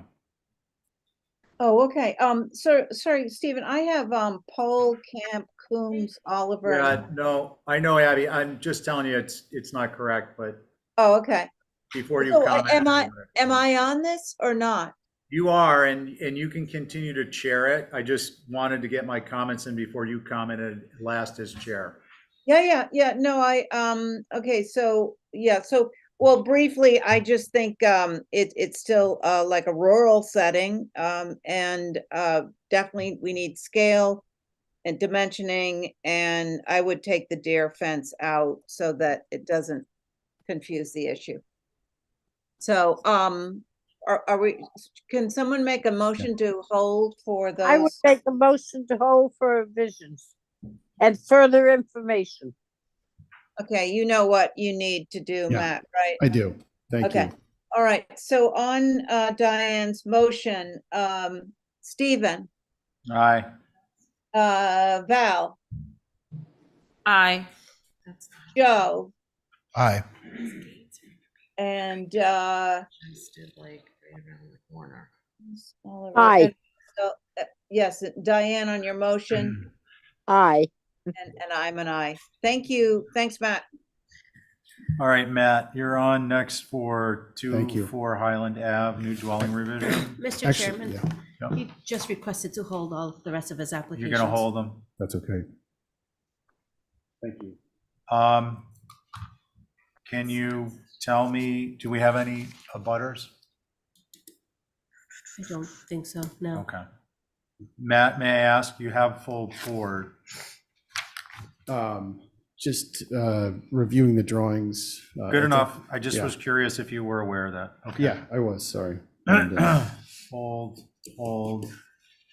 proper use of the board's time. No, that's good. That brings Thanks us. for the chocolates. Yeah, yummy. Thank you to 1 Sconset Ave. And I don't know if I was on this one or not until I see the drawings. You were an alternate. Yeah, I'm not sure that these are all right. Camp Coombs, Oliver Patton, and you're an alternate. Well, I'm honored to have been confused with Ray on the last one, but let's pull it up, and if it looks familiar, I'll jump in. But otherwise, Abby, you're chairing this one because Ray's not here. One Sconset Avenue Pool and Hardscape. Yeah, I think you'll recognize it once you see it, if you were. Yeah, on that's I'm waiting to see. Yeah, I think you commented was. on the two driveways and so forth. Yeah. Yeah. So am I chairing this or are you chairing it or? I think to be safe, why don't you chair it and I'll just serve as an alternate. Okay, and I can't see. Is Rob there eventually? Do we have his remarks? I remember him talking on it, but I don't see him. I don't know if he's Hey, there. sorry, you got Lindsay here. I'm representing the project.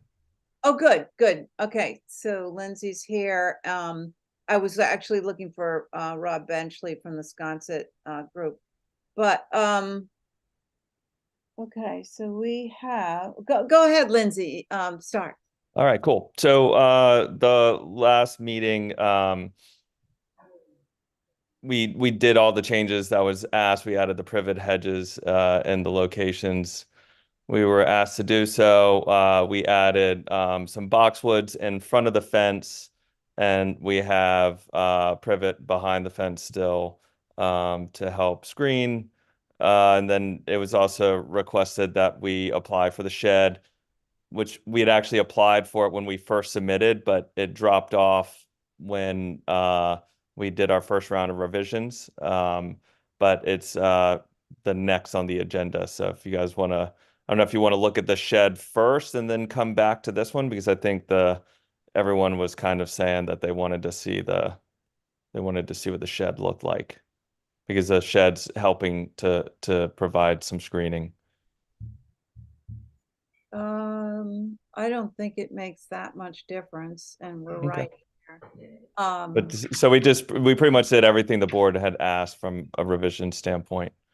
Imagine it there, but what is that pool? What does that say between the shed and the driveway on Sconset Ave? There's a little square of gravel. That's the pool equipment, and it'll have a enclosure around it. Oh, I see. Okay. And the fence that we're proposing is a type 2 picket, so with a privet hedge behind it. So I think the combination of the evergreen screening and the picket fence and the privet hedge, and then the shed and the enclosure around the pool equipment, I feel like there's going to be quite a bit of screening, and we've kind of tucked it all Thank the way you, in the corner. Lindsay. Okay, okay, board members, we've got. Can I ask a question? Yes. On that, looked like a walkway that would be north of the tree. What is that for, Lindsay? The walkway. Which one? See where it says type 2 picket fence with privet and evergreens? Those are just bluestone with grass in between them. And that's what you got along right up from the tree, and then going up to the patio. Those are bluestone. Yep, that's right. And there's a gate actually in between. You can kind of see it there in the fence. So you go through the gate. Why do you need that long one that comes in from Sconset Ave and goes into the property and up to the house, I guess it is? We don't necessarily need that if that's a sticking point. I just thought it'd be kind of nice to have, because that's technically the true front door. Just thought it'd be nice to have a walkway going. Well, I'd just like to see a more informal one. And those two driveways exist, right? Yes, they're both existing. Okay, okay, that's all. And we added the privet that you wanted us to add, Diane, around the parking area. Yeah. Thank you. No problem. Okay, thank you, Diane. Let's see, we have Val, are you ready? Madam Chair, sorry for Yes? interrupting. I do have Holly comments. Oh, okay, thank you. She appreciates the additional screening of the evergreen and privet. She does have a question for Lindsay. Will the proposed type 2 picket around the shed block the visibility of the pool equipment in the front? Yes. Okay. And she does also say, if approved, please include the pool caveat. Oh, yeah.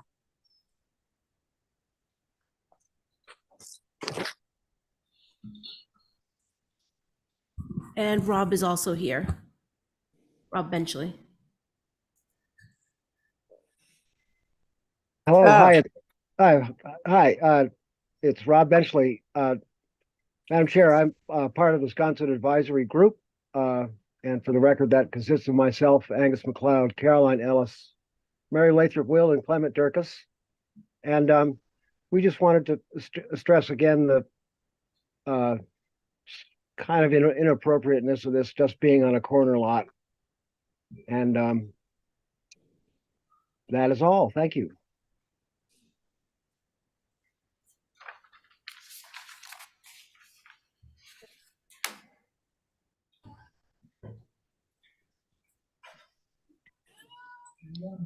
Can I ask Rob a question? Is he still there? I am still here, Diane. I was wondering, Rob, when you said that it's on a corner lot, which indeed it is, does that mean that there's more visibility than we're used to? Well, it's well, potentially, just because it's on, Scottswood Avenue goes north and south and Clifton east and west. Yeah. And it's pretty close to the road and it's not behind the house. I know the house next door has a pool in it, but it's behind the house. So this is not behind the house, it's actually beside it, right? Correct. But it'll be behind the shed. The shed will block visibility. That is true. You think the shed is going to cover that? Absolutely. Yeah. Madam Chair, it's Rob. I agree with that. Okay, thank you very much.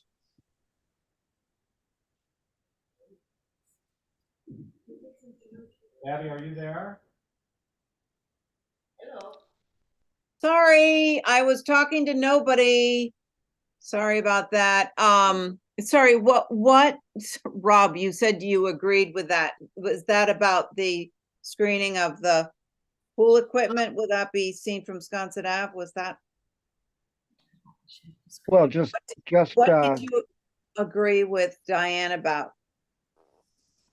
I was agreeing with Diane, Madam Chair, about the shed helping to screen the pool. Okay, all right, thank you. Thank you. Val, are you ready? Sure. I have a question. Are some of the trees going away?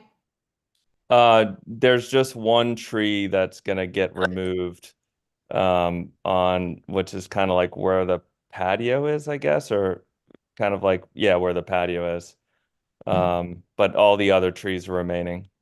Because you're only showing one, which I can figure out, but there's another large one which we didn't cite. There's the big one. The other big one is where the patio is, and that one actually provides a ton of shade for that hedge, which is causing it to be really thin. We feel like I'm thinking of remove one that's closer to the road on the that one's Sconset. staying. This is the one that's getting removed. Is like kind of it's pretty much where that patio is, I think.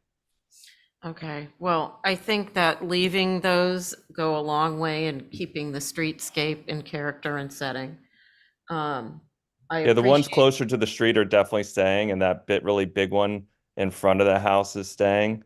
There's only really one tree getting removed, Okay. and it's further Um, back in. I appreciate the move to where it is. I do think it's rather big still. And it's unfortunate for your two neighbors that you're like right there on the line. But it's better from a public vista. Thank you, Val. Stephen, Excuse me, Madam Chair. These are the types of things that are going to propel a noise bylaw that actually makes sense and does something.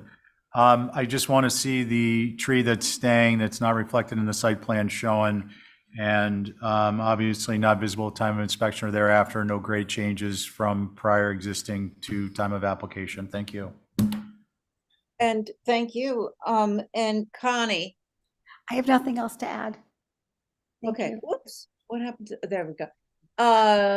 So I think it's inappropriate in that it is a corner lot and they're keeping both driveways, which are sort of views into this corner lot. And I think in terms of streetscape, it just doesn't,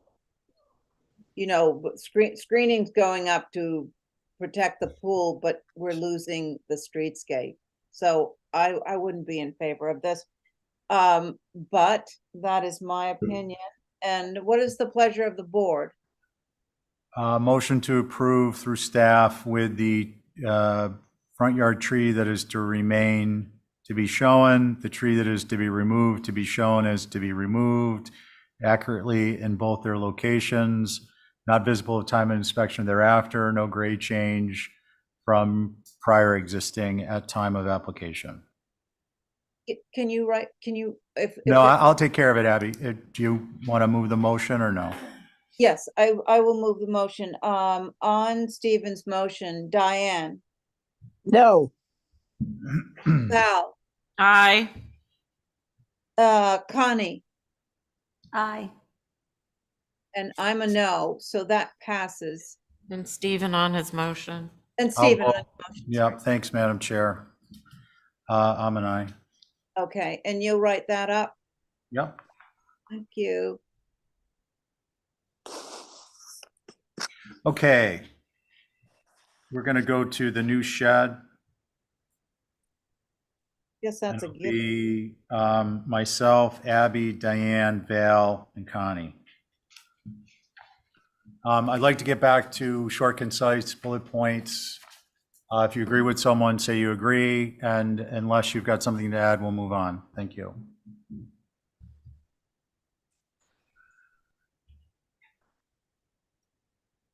Lindsay? Yep. I'm waiting for the shed elevations to pop up. Oh, where's the shed? Oh, there you go. There. Because the site plan's wrong. Let's go back to the site plan, please. This is from previous. Okay, well, let's look at it and then we'll know what we got to revise. If we Yeah, so this was submitted with the first one. So this is the original, this was submitted with the first application. Okay. The shed itself Lindsay? is still a 10 by 20. It's just Lindsay? going to be in the location. Lindsay, I'm going to request that we hold this for a new site plan. We can hear it Okay. at the next meeting, subject to your having it turned in by Friday, by noon. We'll turn in tomorrow. So, and then it'll be heard next Tuesday. Okay. Perfect. Okay? All right, we're Sounds going to good. move on to, thank you. We're going to Thank you. move on to 2 Ann's Lane. Pool reduction, revision 058469. Is Jamie with us? Oh. Jamie Rainey? Okay.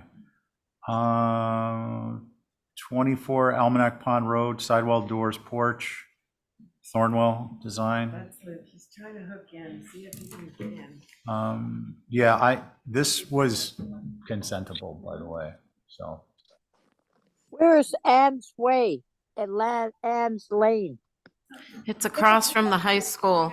2 Ann, I don't know if you heard Val, it's across from the high school. Right, it I was didn't in think, Wisconsin. I didn't think that was the name it used to have. I guess they changed it.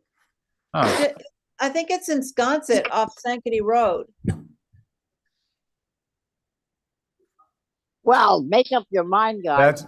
That's the Ann with an apostrophe, Ann's with an apostrophe.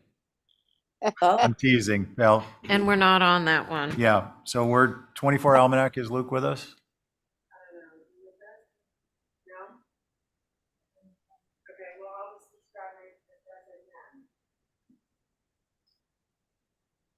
Um, You hear me? Would you please start with visibility? It's not. Thank you. Can you hear me? Exists. Oh, look, Luke got on. Oh. Woohoo! Hi, Luke. Oh, hey, hi. Hi, Luke.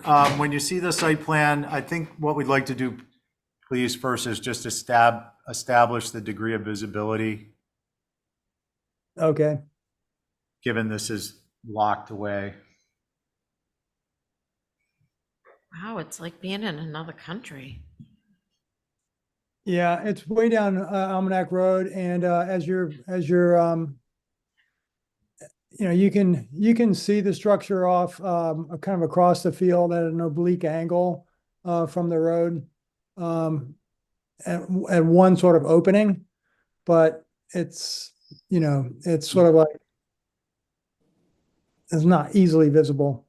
It's already there. It's and I think what the owner would like to do is just simply change the sidewall and remove from white cedar shingles to clapboard. The other buildings on the property, which consist of the main house and the barn, have already been approved and are fully clapboard, natural cedar all the way around on all sides.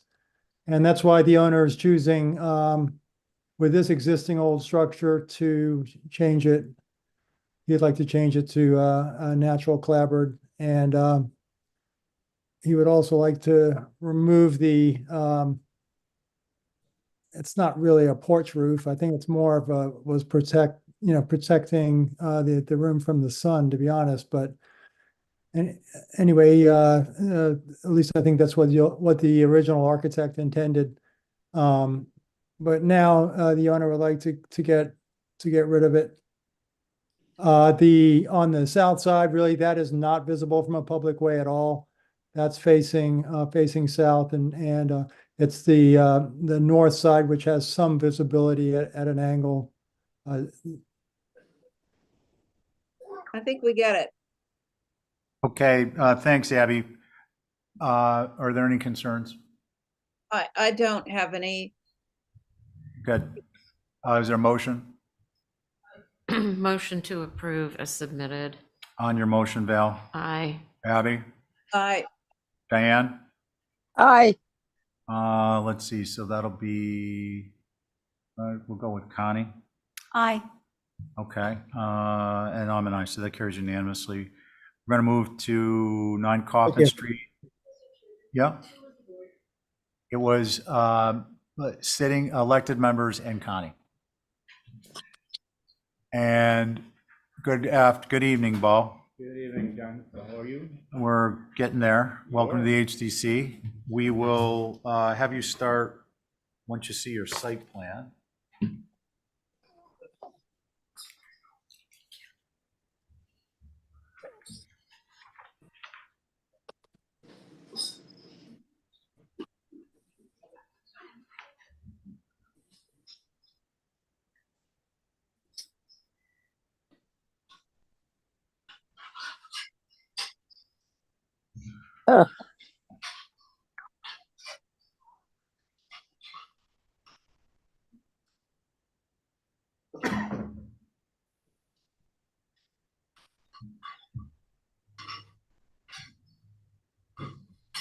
Maybe I'll one click, please. Oh, out. There we go. All right, Bo, you're up, please. So good evening, Bo Wilson here for Paul Gray, owner of 9 Coffin Street. This is a minor modification to an existing approval. Ladies. Process is underway right now that we have done demolition to the existing building. We are replacing and ensuring floor joists from an inside of the main floor of the space. We've removed the sunroom and are reframing that now. We've removed the existing dining kitchen and are in the process of framing that right now. In the process of undertaking this project, the owner has concluded that the existing second floor bedroom, which does not have an egress window in it, would be far better suited for his grandchildren to have an egress window. That said, there is a bathroom in that window, there's a bathroom in that bedroom en suite that has been revised to incorporate a new window. This particular building is a hodgepodge of architecture. There is open framing soffits, there are closed soffits, there are flying rafters, there are gable dormers, there are shed dormers. And there's a gambrel garage behind the whole thing. And there's flush face framing as well. So it's a hodgepodge. We're looking to try and bring the thing into a little bit more keeping. In adding the dormer, we will be able to get an egress window into the bedroom, which has not gotten one presently. It adds more space. At the request of Plus, we were asked to provide 3 options. Option number 1 was to match the existing approved dormer on the left, same window elevation, just as drawn mirror image. Option number 2 was to drop both windows in the proposed dormer as well as the approved dormer. And the third option was to make the Nantucket style dormer, tying the 2 together with a shed. That's pretty much captures everything that we did. Okay, great. Appreciate the options. Can we get, is Rob here? Mr. Chairman, I am here, yes. Rob, why don't you go ahead and then we'll get Esme. Terrific. Okay, thank you. Mr. Chairman, one of our members said that the amount of wall area on the dormers is disproportionately large compared to the window size in all the options. Ideally, the dormers would shrink, but it appears the dormer size is set by the existing bathroom. Option 2 is preferred, while option 3 is discouraged as it overwhelms the 1-story roof line. And one more item, Mr. Chairman, if possible, dormer windows would increase in size, possibly to achieve a more harmonious balance with the wall area. Thank you, Mr. Chairman. Thank you, Rob. Esme, can you give us the preservation plan? Holly's comment was option A, option 1 is more appropriate. Okay, I like that, short with respect to being succinct. Are there any questions? Yeah. Val? Bo, in between 1 and 2, it's just the window size? That's correct. Okay. It's And they're actually dropped window down. elevation. What was approved initially, the dormer on the middle dormer right now, the window was quite high in that elevation. And Gotcha. so it was proposed, again, by Plus, that we drop it down to be a little closer to the roof line, to keep it more centered in the mass, basically. Yeah, okay. Who's the board on this? That was my question.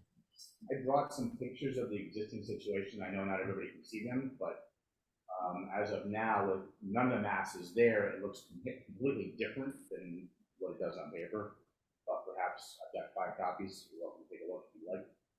Sure. They can go and check You it have out. them. I did. So just while you're doing that, Bo, the board is myself, Val, Diane, Joe, and Abby. Oh.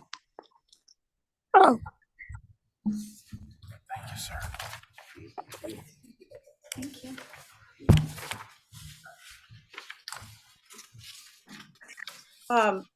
Sorry, Stephen, I could go if you wanted. Hold on a sec. Val, did you have any other questions? No, I don't. Okay, Abby, go ahead. Yeah, but I was wondering if I could see some more elevations too of the house, because all I see is, thank you. Thank you. Okay, so that's option 1, option 2. So, so something, How about option 3? Okay. Oh, okay. So I'm not sure if anybody else is seeing this, but suddenly those two dormers in the roof are getting a lot of attention, and I think it's kind of overwhelming, this kind of very nice story and a half scale. So I'm not sure this is a step forward. Okay, anything else, Abby? Nope. Okay. Thank I'll you. go. That's the Diane? rear of the house. I think it's got some major things. I'd like to see the windows be consistent, either 2/2s or 6/1s. I don't like them all changing. Well, they're all on the same side. I think that the 4 window or 5, 1, 2, 3, 4, 5, and well, that was approved, unfortunately. I think those dormers have got to come in. I don't care whether it covers the bathroom or not. They can either come in and deal with it or not. They're floating out there in the dormers. Diane, I'm sorry, could you clarify what's floating? I just didn't catch that. There's some It discussion is going the on here. elevation. I don't know what elevation it is. Option 3, I guess. If the thing would stay still long enough, I could tell you. So option 3 you don't think is appropriate? No, and I don't think the one that has the 2 dormers up on the second floor, where the 2 windows, there's 1 window in each dormer. I don't care whether is the bathroom or whatever behind it. They should come in. The windows are floating in those dormers. Please. Thank you. Go ahead, Diane. And the windows should all be the same. And the next one down, which I can't get to come up, where it has the 5 windows. So Diane, on the windows, I wasn't sure if you were going to continue on that. They were previously approved as they are. So the only thing that's being proposed this evening are Right. revision dormer situation Yeah. on the rear of the structure. Right. Just so Well, you know. that's what I would do, and I guess they're trying to knock out that second chimney, which I find unfortunate because I thought it was doing its service as it should be.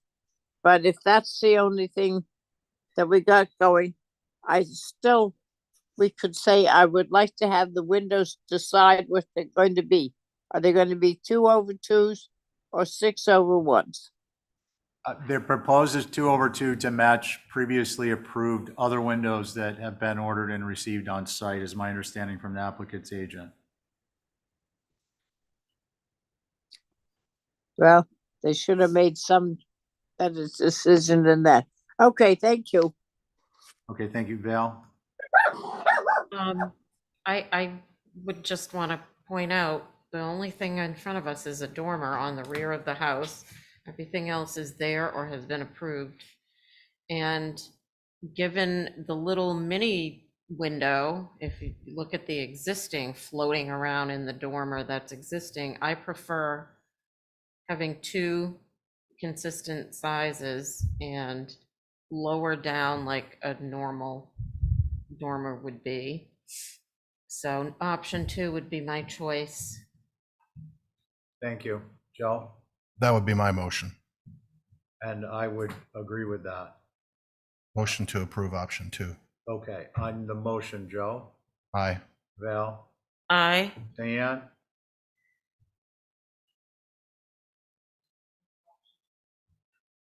Abby? Aye. Diane's an Sorry, aye. sorry, I'm a no. I was contemplating option 3, but Okay, but thank you. thank you. And I'm an aye, so option 2 it is. Thank you very much. And for the record, Abby is a no. Thanks, Bo. Appreciate it. Hanging in there through that. Thank you. Okay, we are going to move on to 148 Pulpus Edition, Do we have a applicant's agent?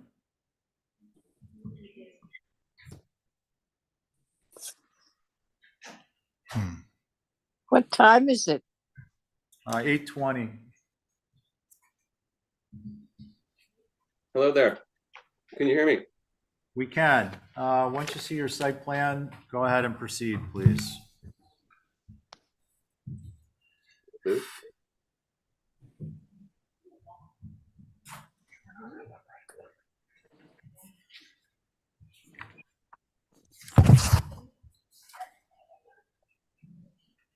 Uh,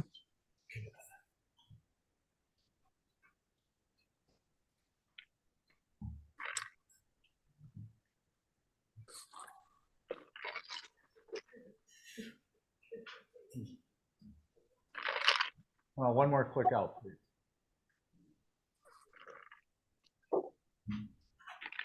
Okay, go ahead. I'm sorry, what's your first name? Hi, this is Jeff Spelker with Jeff. JM Architecture. Jeff. Welcome to the HDC. Go ahead, please. Thank you very much. What we're proposing is a primarily a rear deck and balcony along the back part of the house with a I guess I'll call it a half-story addition onto an existing dining room portion of the house to the right side of the property of the house. And then a couple of small, I guess, are small kitchen window on the front of the house modifications, but primarily everything is on the back of the house and to the right side if you're facing it from Pulpus. Okay. Let's see. Your board, for the record, is myself, Val, Diane, Carrie, and Abby. And does anyone have any questions? Does anyone have any concerns? Oh, I see someone did a preview. where's Chadwick Court? I'm sorry, Diane, what's that? Where is Chadwick Court? Off Pulpus Road. Yeah. All right.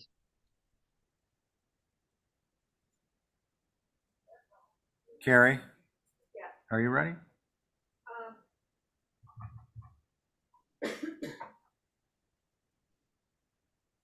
Yeah, I'm pretty familiar with this house. I think Good. We can't hear. Sorry, yeah, thank you, sorry. I think the front elevation, which is the south, is appropriate. I think the depth of that second floor deck on the east is way too much. It looks like it's, God, 16 feet out from the face of the building. And I think all those decks back there need to be reduced somewhat. I don't think you can come out as deep as they are. There's a lot of fenestration on the rear, but I believe it's not visible from a public way. But, oh, Chadwick Court, But this sideway, what is that? That's another. Can we go back to the I do. Yeah, I think the second floor decks are a bit extensive. I don't mind the addition. I think that's fine and appropriately scaled. But the decks have to be rethought. Esme, to the locus, please. And can you zoom in? 16 feet deep. Yeah, that's too much. Thank you. All right, there you go. Val? I agree with Carrie. I think the decks are the biggest concern. They're so overwhelming, that side, and the huge increase in fenestration. I didn't have any concern until I saw that Chadwick Court is a way that runs through, which means it's public access. So that's it. Thank you. Abby, can we go back to the elevations, please? Yep, I agree with what's been said. I think it's a rural setting, and the deep decks on the second floor are just inappropriate. Thanks. Can I comment on that? Just a moment, we're just gonna finish up and then you can, Sure. Diane?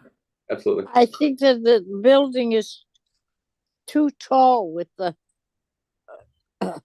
roof and everything. Diane, just so you know that primarily the main structure certainly is existing.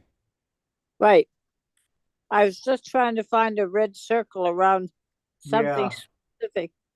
But on the, I don't know what it is, it must be north.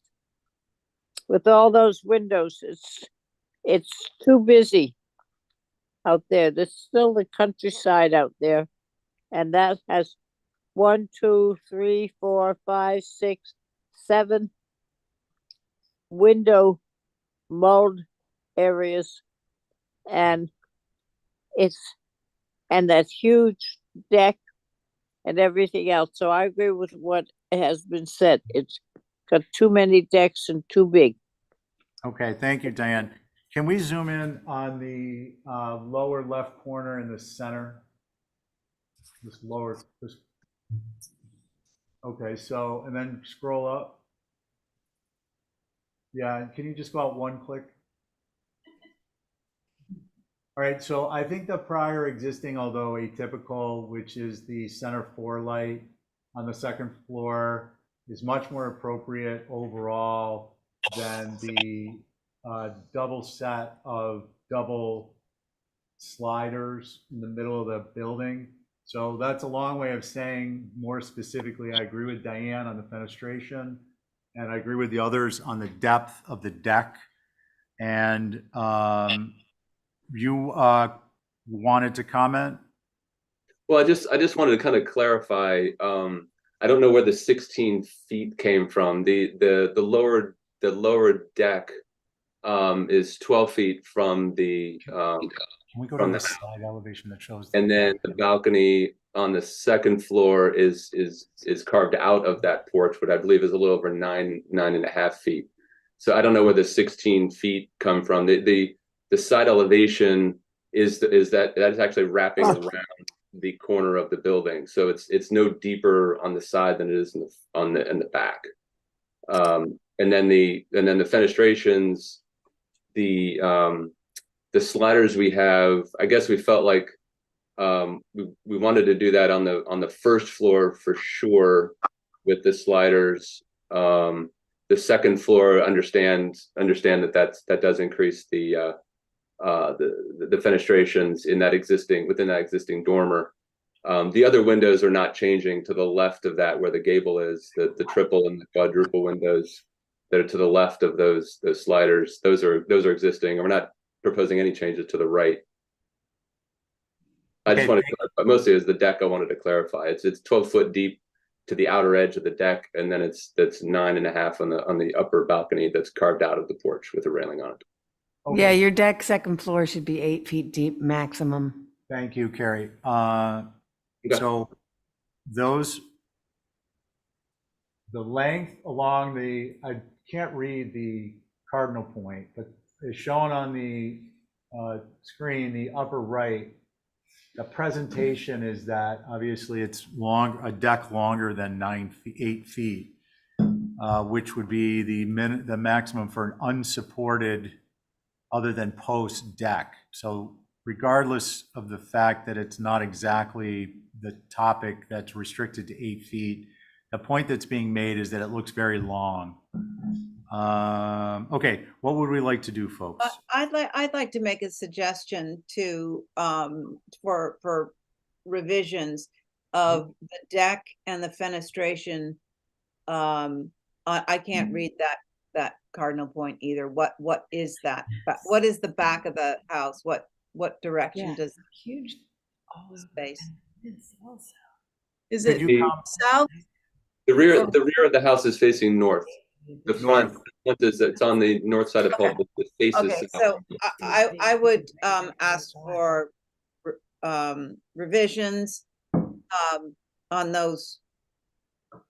that north elevation in the back of the windows and sliders and decks to be reduced. And the east. And the east would be the All the correlating cardinal ganged point. windows. and So on Abby's second motion, floor Abby, deck. I'm an I. Carrie, Aye. Diane, Aye. Val, Aye. and I'm an aye. All Can I right. ask clarification on one of the? Yeah, go ahead, quickly. And the you mentioned the 8 feet when I was referencing the second floor balcony. Are you referring to 8 feet from the exterior of the wall to the columns on the first floor, and then even smaller on the second floor, or 8 feet minimum or maximum, excuse me, on the second floor? 8 feet on the maximum second floor deck. Yeah, take a look at building with Nantucket in mind Yeah. for unsupported decks, which is deck supported by post versus structure. And I think, again, the point isn't that that is actually applicable. It's that the perception along the east side is that that's a very deep deck. So just reduce it both in the Yeah. wrapping. It's 10 and Yeah. 8 or 8 and 6 or something like that. Yeah, I who got it. knows? Maybe you'll throw a jog in there somewhere in the roof line too. So whatever it is you design, just to be clear, that's the area of concern and the fenestration on the north. Okay. Got it. Thank you. Yeah, well, Also, Stephen, is there a percentage of windows on an elevation to the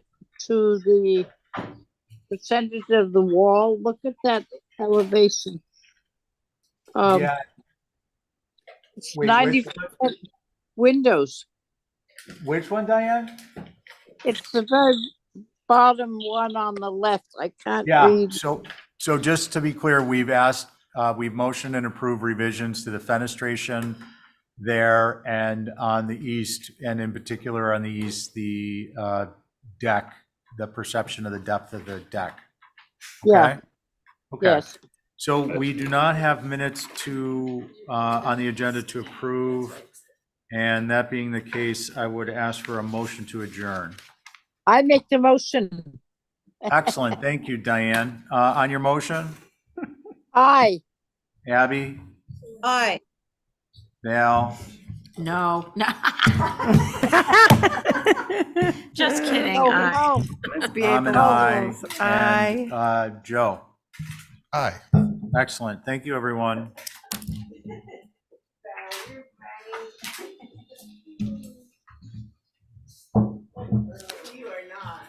Yeah, well, you know what? If you had this job, you'd have a headache too.